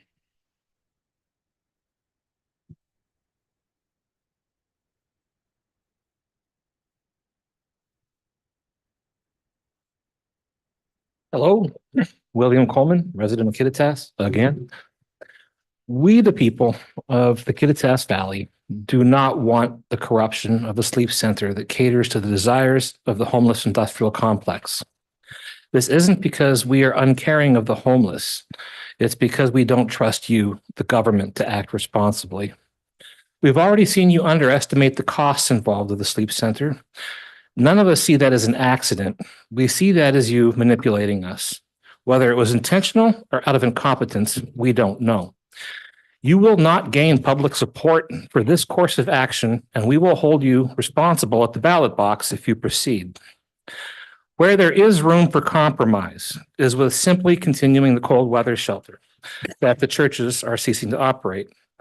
None of us are in opposition. None of us in opposition to the sleep center are in opposition to having a cold weather shelter for keeping our local homeless from freezing to death. Mr. Coleman, I want to stay focused on the outdoor I'm camping. getting there, portion. Mr. Mayor. The answer to that is right here in this room on that floor, right there. You can easily park an overnight manager right up out those doors in the foyer, and you have bathrooms right over there across the way. This can be accomplished at a low cost to the taxpayer, and it's super easy for EPD to spin by and check on things through the night. And now with the grants pass decision, EPD officers and KCSO deputies can go back to giving a ride to the homeless who are not our own, back to their local communities, or even buy a bus ticket if their home is out of range of our Leos to reasonably drive. The only ordinance amendment you need to do is to remove the suspension of enforcement of the no camping policy. Thank you. Anybody else in the audience?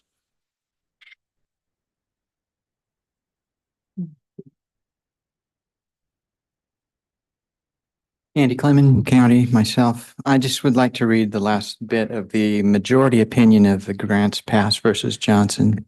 Put it into perspective, and I think it is going to kind of wrap up kind of what we're talking about here.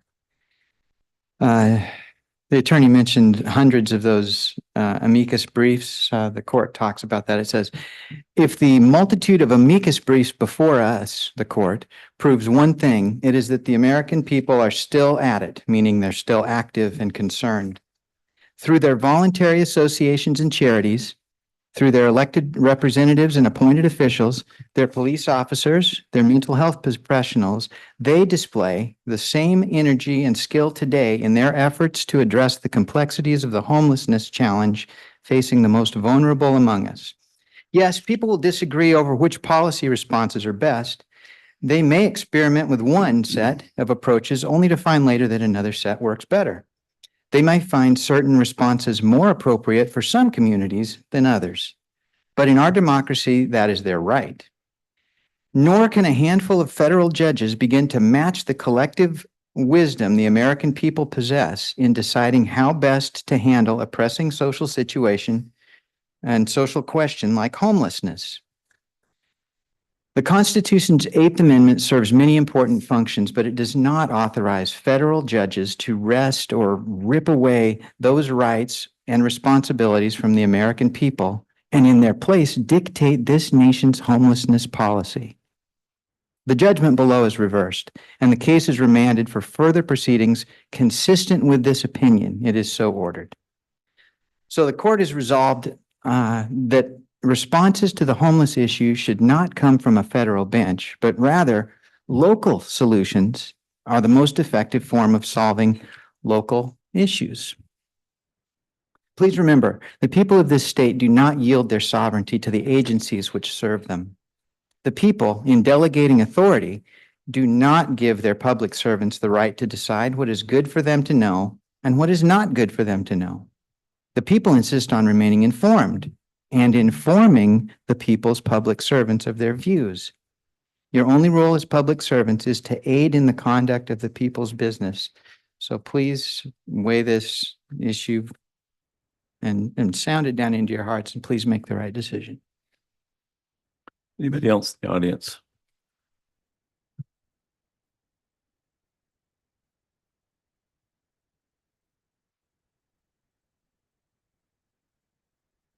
Julianne Clement, Kittitas County residents. Since I was going to include the figures from Hope Source that were inaccurate, it was about half of what was going to be necessary for staff. It's close to $800,000 alone just to staff this type of a shelter. So I would like, for us as a citizen, I would like to see a more serious study be done about how to fund this and in the best way to serve our county. That being said, I'm going to read the City of Grants Pass versus Johnson, page 30 of the opinion of the court. First paragraph. Doubtless the Ninth Circuit's intervention in Martin was well intended. But since the trial court entered its injunction against Grants Pass, the city shelter reports that utilization of its resources has fallen by roughly 40%. Many other cities suffer similar accounts about their experiences after Martin, telling us the decision has made it more difficult, not less, to help the homeless accept shelter off city streets.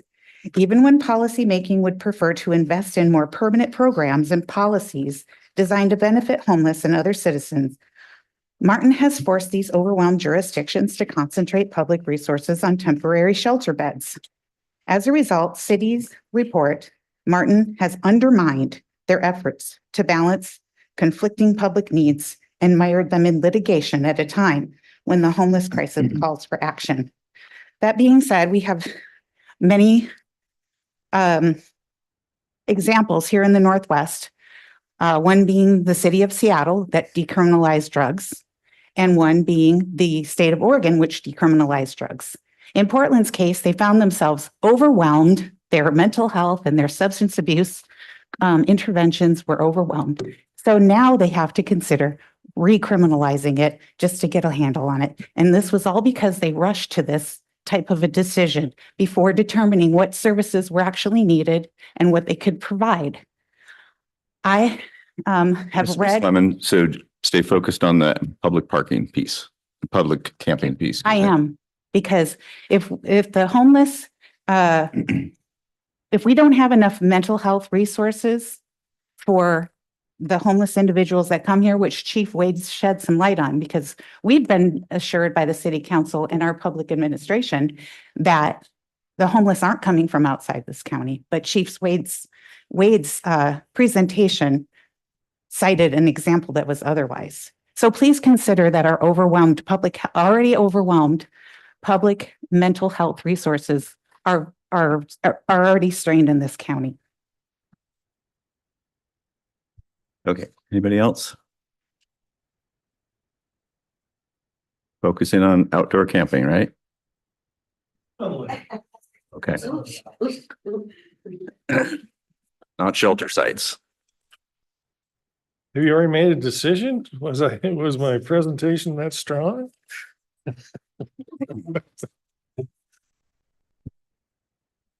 Pat Keller, Task County. I am going to talk about homeless population because it is a driver of the camp. I mean, you're not. Make it relevant. Yes, okay. I would encourage you to break out my application, and there's some good stuff in there. One is the federal strategic plan to prevent and end homelessness. They said over a 5-year average period, 908,005 530 people entered homelessness. In the same average period over 5 years, 900,000 in 895 exited homelessness. Okay. What I have a problem with is we need to go to zero on homelessness. It ain't going to happen. It's a big river. It's a big annual river nationwide, but 99% of the situations are resolved. So now we're dealing with the homeless population using the public common and taking away from the public common. They're using more of the public common than the average person can. I would encourage you to review the snapshot of homelessness in Washington State that the Commerce Department puts out, and then go to the Affordable Housing Advisory Report that's put out by Commerce. And they have statistics that don't rely on the PIT count, which every time someone refers to the PIT count, they go, well, this isn't really statistically. We know there's problems with this. Well, yes, there's problems with it. When we have 198% increase in homelessness in Kittitas County, I think there's a problem with the PIT count. Okay. Now, if you go to the computer generated data that they've been maintaining since 2016, you see that we're under 10 people per 1,000 homeless as defined by the state. Okay, the state average is just over 20. Okay, Yakima's a mess. Yakima's the worst. 28 per 1,000. Spokane is a close number 2. 20, 23, 24 per 1,000. We're not that far off from Seattle. They're 9, we're 8.3.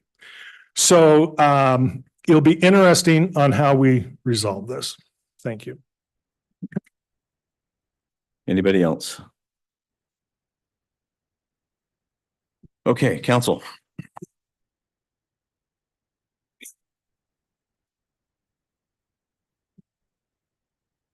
All right. As always, much appreciated to the community for showing up and doing what you do best is getting involved. This is where we try our best to understand and listen to all the different perspectives. So thank you all for your passionate comments and thoughts, and ask you to continue your impact and your comments on future meetings and dialogues with us. I observed and heard a lot of different scenarios, a lot of different feedback, somewhat straying away from the question regarding the camping ordinances, essentially keeping our camping ordinance as is or enforcing for the city. Based upon the feedback, what I'm hearing is that I think, and this is just my observation, is that it seems as though we keep it as is. My thought process behind this is that until we continue our dialogue as far as some of the homeless shelter dealing with the unhoused issues, maintaining the status quo may be the safest course of action until we talk to this dialogue. So not making a drastic change. What I heard from this evening was a lot of different other impacts that should be considered with this, which is no easy task for us to do because we've been doing it for well over a couple of years here. One of the more interesting things that I kind of picked up, and somebody feel free to step up and correct me where I'm wrong here, is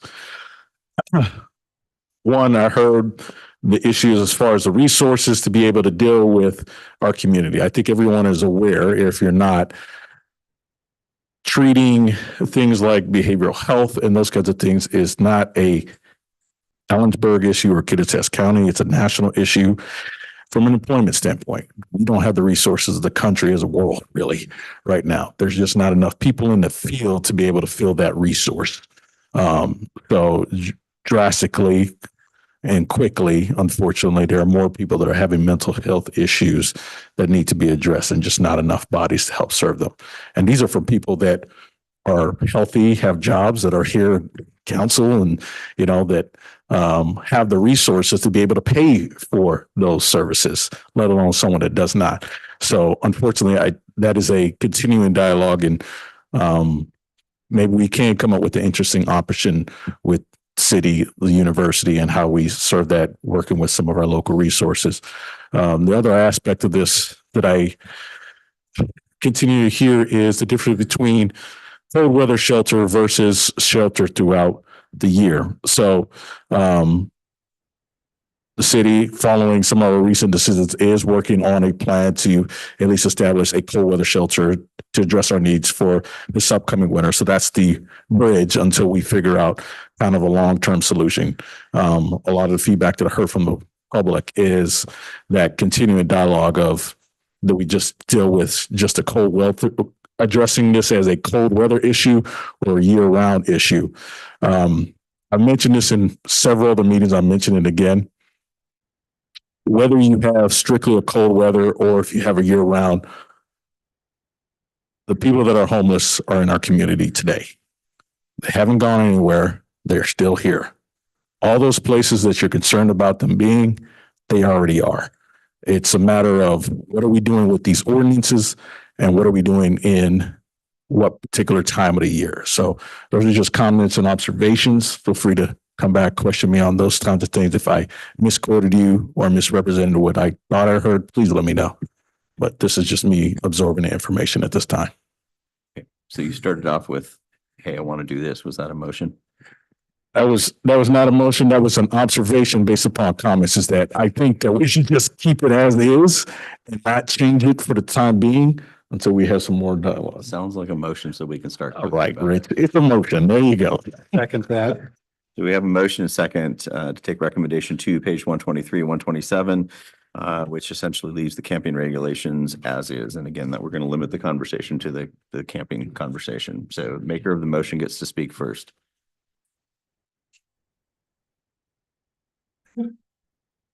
Oh, He did speak. okay. Go Yeah, ahead. he did speak. He did his testimonial while he made his motion. Okay. Anybody else want to comment? I think it's a prudent course of action for the time being. I think we entrust our EPD folks with discretion on enforcement, and as they currently do, they will continue, I think, so. I'm really impressed with the amount of homework you all did. Digging up quotes from the decision and all. My concern broadly with this camping ordinance is trying to prevent the large encampments. And I think EPD has done a great job, and Hope Source and Merit. That my impression from watching these folks is they know who all the people are. They know who's in our community, who's homeless. And are working actively on getting them the resources they need to get out of the homelessness. So what is the best course to try to prevent the large encampments? I think I'm in favor of leaving the regulation as is. I'm hopeful that we will someday have a sleep center where then we can say, no, you can't sleep anywhere in any of these parks. You need to go to the sleep center. But until then, I think that, the police department are going to do what they continue to do. And I know that it's a difficult job, and telling people that, no, you can't sleep here. I know you don't have anywhere to go. I know you're cold. I know but there's nothing for you here in this community is difficult. I think that the police officers just have a hard job, and that seems like it would be a difficult for any person to just turn people away without offering any alternatives. So keeping it as is allows the police to do the same work that they've been doing and allows us to continue to work on providing some sort of space that we can direct people to more proactively and not just say, no, not here. So. Well, I would concur with leaving the regulation as it is for now. I think there's good rationale behind it. Councilmember Miller used the word prudent. Councilmember Palmer also made a good case for that, and that's my choice as well. I think what we have in place right now is a step that would lead us to become the compassionate community that I would like to see us be in dealing with the homeless issue. I applaud Chief Wade and his staff for the work that you do that has limited our exposure to some of the problems that other cities are having. I think until we do know exactly what's happening, it's best for us to stay where we are and use the partnerships that are in place to provide the best situation we can for our homeless population. There's no other further discussion? Yep, very well. I'll speak in the minority on this one. We have a problem. Yes, of course we do. Do we currently have the resources right now to solve it? No. Will we ever catch up? Who knows? We don't know. I'm concerned, I've expressed this before, about, our point in time count. That's only a portion of the problem, and a portion of the problem increased 198%. It doesn't count transient individuals for the other 364 days a year. So the problem is large. I want Ellensburg to be compassionate, but I also don't want to make it too easy. One thing that the chief said that it's been spinning in my head was when he was asked, if we change this, what would happen? And if I heard correctly, correct me if I'm wrong, it was basically nothing much except for aggressive individuals. The chief already said that the individuals are being, asked to move, there's compliance, but then there's this carve out of aggressive individuals. What happens when somebody, holds up in the entryway of the post office, is asked to leave and says, you can't make me leave, go to hell. And you have this confrontation, this flashpoint. What's an officer supposed to do? Wait till somebody swings, or the ability to say, no, you really do have to move or else. So I don't think we have a huge jailing issue necessarily if there's already a high 80-90% level of compliance amongst most individuals who will, if we keep it the same, will continue to be asked to move. That's the policy right now. But it's that 10% that sticks out to me that I feel like if we don't change this, we're not giving EPD just one more tool in the bag to say, okay, this person's aggressive. They really do need to move. They need to be addressed. And if we keep it the same, again, you can have the standoff. You can have there's no shelter space. You can't make me move, go to hell. And that's the one carve out that sticks out the most. So if nothing else changes, except for the ability to address that, then I think it's prudent to change it But at the same time, we need to continue to work in an expeditious manner to put together something, a sleep center, wherever it may be, where the community wants it, where we can provide then that additional tool to law enforcement. I would love to shelter somebody versus telling them to move on down the street. But there's that carve out of the aggressive individual. If 80 to 90's compliant, then there's 10% that isn't. So I think it makes sense to change it. We keep moving forward aggressively on finding a better solution. I just worry about that 10% in the meantime. Can I ask you a question as a follow-up there? So let me make sure I understand what you're suggesting here. So it seems like a blend of 1 and 2 that's on 123. If I understand you right, and correct me where I'm wrong, what you're saying is that you would recommend the eliminate the enforcement suspension, but keep the current regulation locations as far as where people can and cannot camp?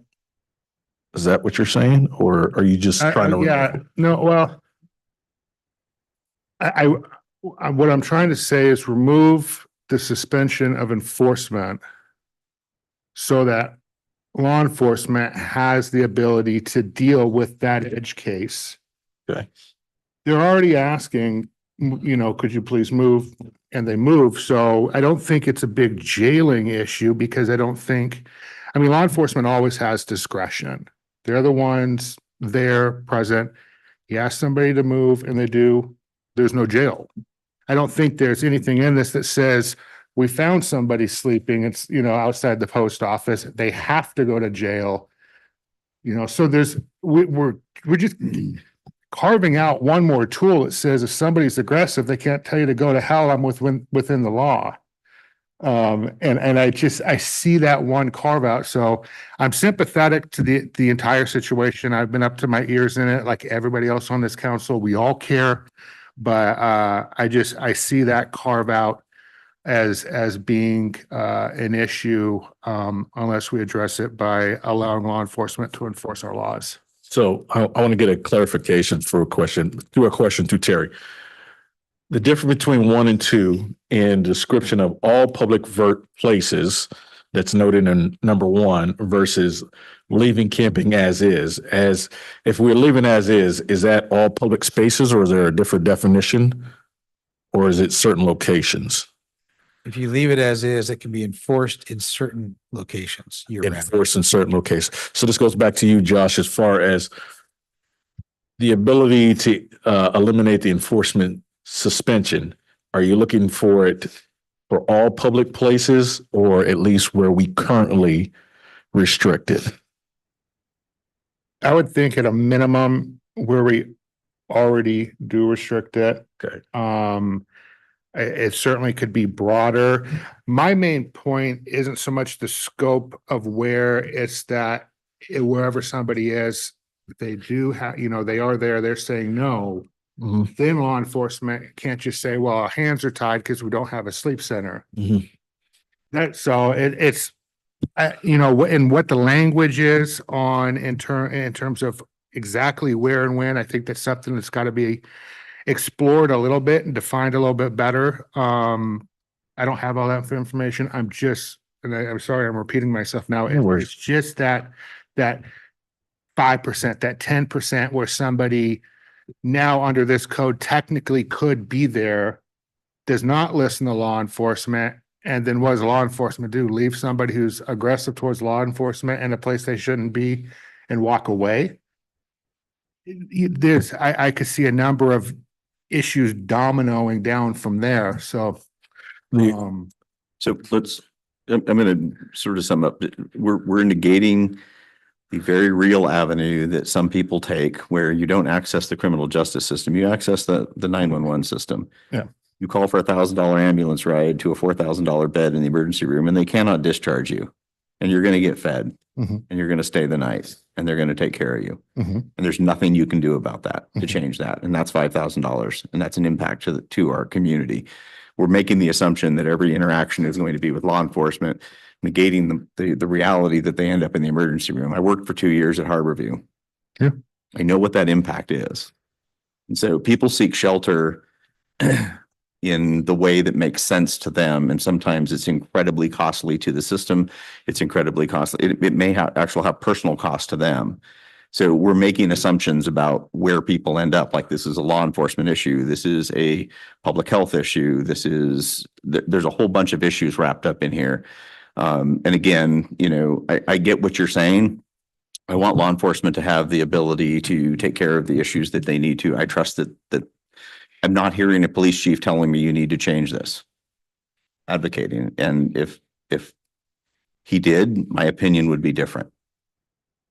So go ahead, David. Clarifying question. I was going to ask the same question of the chief, because when I heard the explanation of how the process is handled now, it sounded to me, and I may, correct me if I'm wrong, but it sounded to me that in those situations where an individual becomes aggressive toward an EPD officer, it isn't just, sorry, I can't do anything. Am I missing something? It seems like the point that Councilmember Thompson's making doesn't align with the experience that your officers have when encountering an aggressive person who refuses to leave a vacant or a location. Did I get any part of that wrong? It's a very complex interaction. Those people that are non-compliant could be for a variety of reasons and a variety of ways of denying to follow directions. So to say one way, I just couldn't do that. But what I can tell you is that my officers in most cases are on first name basis with all of the individuals that you find in the community, with the exception of some of the newer transitory people that come in and move out. So we have built relationships, and some with mutual respect, some with not, where we're able to get to compliance. But to say that we will every time is not. But we have other tools that are still available to us also. If a person has a legal right to be there and the rules do not allow us to take enforcement, we will certainly work with other partners. If the person is suffering from mental health, this person suffering from substance abuse or alcohol, to get them in touch with those tools. It's always a problem no matter what area of law enforcement you're dealing with. Not every situation, with infractions that we're going to be able to arrest our way out of them or force a person to do something. We take the information that we can. If a person refuses and they're in a spot where they cannot legally be, we're not going to wrestle a person to the ground over a homeless issue. We'll make a referral to the courts for enforcement action that way. Sometimes there's valor in turning around and walking away right now. If I can follow up on one of the things that you kind of mentioned as an explanation, Chief Wade, if somebody was quote unquote violent or threatening or something like that, to your point, if they were arrested, booked, and throughout the system of their processing, they leave town. If they're arrested somewhere else, they'd be brought back here for. If they did not handle their court matter from our local arrest, a warrant would be issued through the courts. And since we're the center of the jail transport, they refer to it as a chain. Usually our warrants are statewide. So if the person was found homeless in Yakima and contacted there by law enforcement, the law enforcement would be ordered to take him into custody and deliver him to us. Same thing if they were in Port Angeles. So routinely, individuals come back to our community after they've taken great steps to leave our community. The court system brings them back. Okay, counsel. Just to clarify, with Terry, the alternative one carries with it potential legal challenges that are unknown at this time. That's fair. And just for Chief Wade, or maybe Terry, then maybe I should know this, but if if a person acts aggressively towards a police officer, then the charge can be acting aggressively towards a police officer, not the underlying reason for contact. No, acting aggressive towards law enforcement is not in itself a crime. Okay. So the crime could. So, but assaulting a police, if it got to that'd that be a level. felony level if you unwanted touching or assaulting of an officer would be a Class C felony, and the person would be booked into jail on that. And it doesn't matter whether the contact was friendly or because of whatever. Correct. Okay. No, people are hostile towards law enforcement all the time. So you're looking for Sorry. Okay, so we have a motion and second. And again, to the maker of the motion, we are essentially, the motion was to accept recommendation number 2 on page 123 in the packet, correct? Yeah, I want to ask one last question to Councilman Thompson here. I want to make sure I understand what you were possibly suggesting. Not one, it's in its entirety, but you were suggesting eliminating enforcement suspension with locations that are cited in item number 2. Is that what you were? Those, I'm sorry, but those locations that are already listed in the ordinance can be enforced year round regardless of whether they're, right now it says without, when there's, regardless of shelter space, right? So as to those specific locations, that ordinance can be enforced. Okay. I gave the example of City Hall, the library, Okay. Public Works property. Those are already carved out of the suspension of the ordinance. I just And don't the want people post office, because if the post office chose to. Well, the post office is federal property. Trespass. It's not, they could do it on their own. Right, they would have to. I just want to be clear, post office isn't covered. No, I understand, but if the post office decided they didn't want people sleeping in their lobby, they could ask law enforcement to remove them. Yes. Terry, do you anticipate any follow-up discussions, actions, or anything that may warrant this council getting back together on this decision? Well, there's the possibility that case law, both federal and state, will sort of further refine this area. Sure. There's also always the possibility of state legislation that will address this. I can't predict whether those will come to fruition or not. And the only reason why I mentioned that is just for the sake of the public, is that even the decision that we're making tonight, just like we made the decision several weeks ago and several months ago, it will come up for discussion again, more than likely, because this is a very complex issue. So whether you agree with where some council may vote or not vote and everything like that, the possibility or the probability of this coming back up again is probably pretty good. Last comment. Okay, so we have a motion and second. All those in favor signify by saying aye. Aye. Aye. I too will vote aye. Opposed? No. That motion passes. Okay, we are moving on to the manager's report, which is like a 4-pager. Yes, and so good evening, Mayor and Council. I'm actually going to keep it very simple. Yeah, I don't have anything in addition to what's written in the manager's report. Just a reminder, we do have scheduled an executive session for this evening, and there will be no action afterwards. That's our present. Okay, we'll start with council member reports. Councilmember Miller. Nothing to report except PTAC last meeting prep for this presentation tonight. Councilmember Palmer. Affordable Housing Commission met with Planning Commission earlier this week on a joint discussion as far as some of our recent city property grants, and we're continuing that dialogue. We're talking about also amending some code to or options to amend code to make it easier to bring affordable housing to Ellensburg and Kittitas County. And then we have the Law and Justice Council meeting tomorrow, and Steer I-90 did not, Wednesday, sorry, today's Monday, holy crap, I'm sorry. And then the Steer I-90 did not have a meeting last week. So those are my 3 updates. What you said about Planning Commission. Me too. I was there. I got backwards. I did planning commission last week and PTAC the week before. So noted, 2 stars. Member Thompson.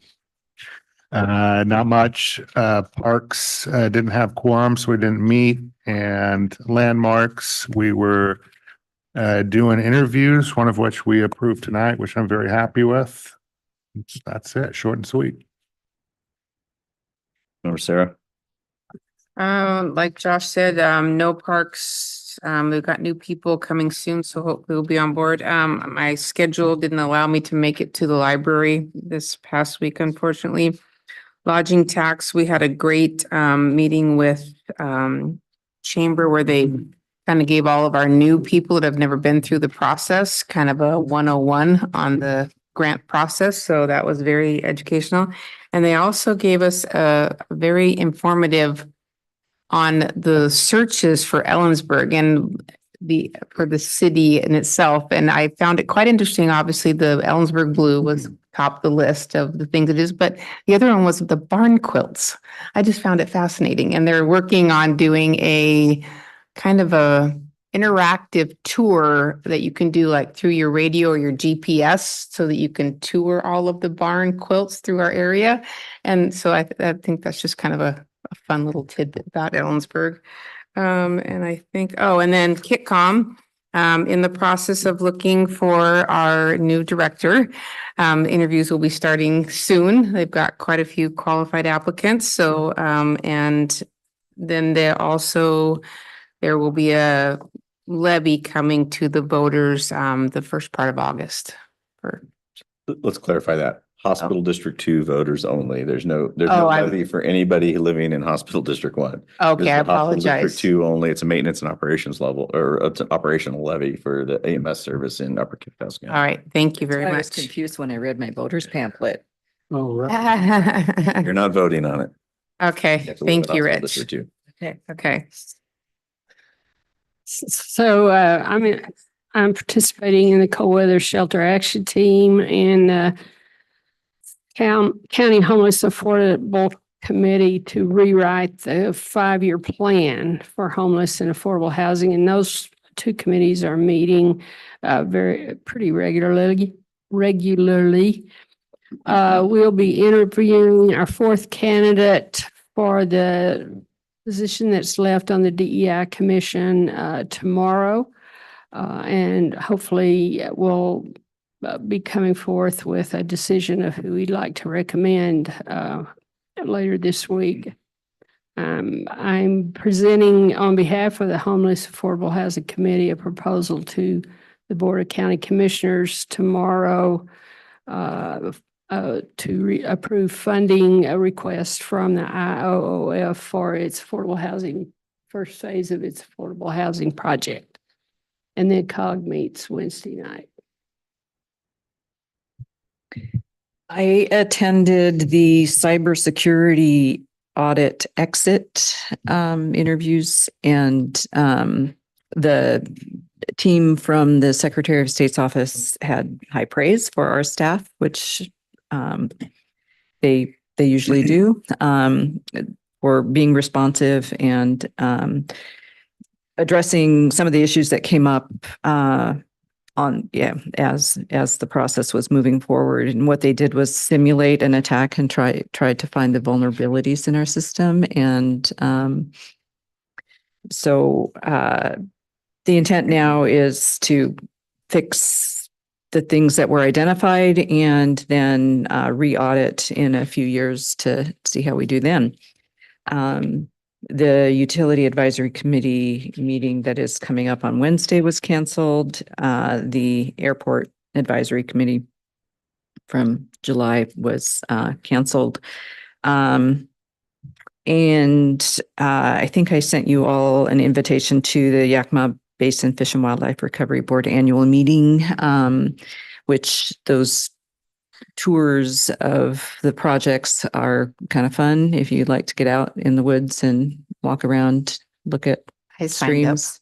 Yay. Am I guaranteed to catch a fish? Because I would go. No, you don't. We're not gonna, no. Trying to help no on my own, minds. trying to help on my own fishing record for the year.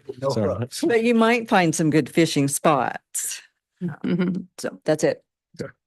Okay, I'll leave this one till last because I'm not sure I'm going to talk about this one. Just as an FYI, one of our firefighters was killed a volunteer firefighter was killed in an accident in a rondo over the weekend, 20-year-old kid, Hayden Fisher.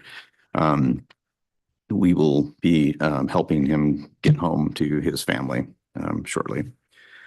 Met with Centrifuge. That steam's mostly on again, so things are sort of progressing in the right way. I spent the last 10 days until tomorrow morning up, our incident management team's up for Southeast Region, Washington, which is roughly half the state in geography. And I'm surprised I'm still here. We're getting dry lighting tomorrow through Wednesday, and it's going to hit Central Washington. So our honeymoon's over. Oregon is on fire. California, Northern California in particular, is on fire. And this is way early in the season for them to be seeing what we have been a combination of lucky and good up to this point. But there are going to be fires that are going to escape, and we are going to have houses impacted and hopefully not people hurt or killed. So anyway, that's my good news. For KitCom, I just wanted to add in, so they've put together, in combination with the engineering firm, a plan to sort of upgrade the infrastructure and replace infrastructure. And those plans are well underway, in some cases with donated equipment, in some cases with some grant money that was moved over from the county. And when Senator Murray's money comes in, there's a next big phase. And then the tax revenues that the voters approved will start accumulating in January. And so that's what will fund the future upgrades for KitCom. So that's trending in the right way. I did want to address council in a public setting. This is just, hear me out. If we have confrontations between individuals in the audience and council, I'd like you to not respond.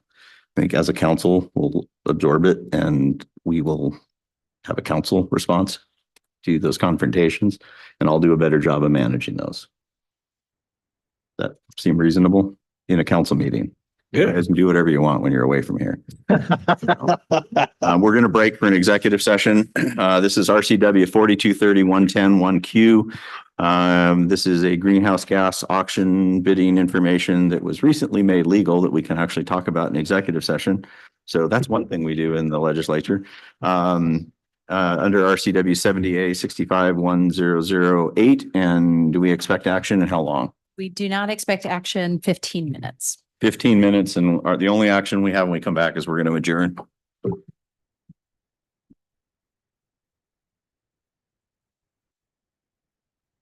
With a pee break.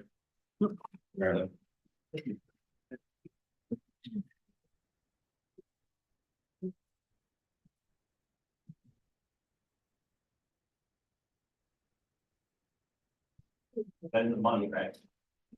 I'm guessing. 21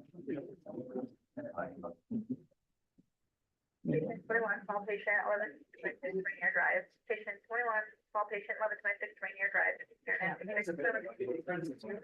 That's correct. No, we keep it open. Yeah.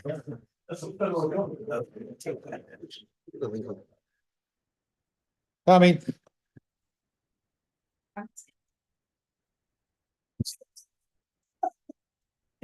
Don't let me get you.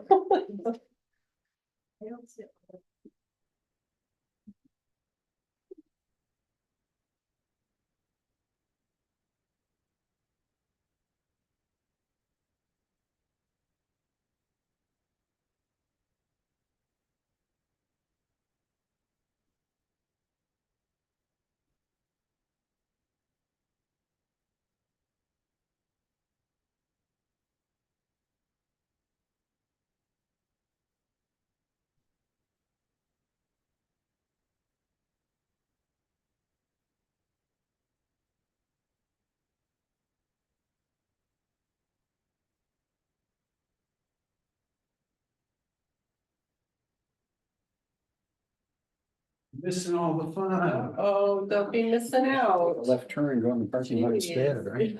Thank you very much.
People want to know when we got George hours.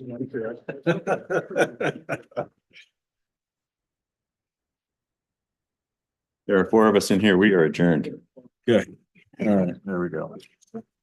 Good night, everyone. Are we adjourned? We're adjourned. All right, We had a quorum. great.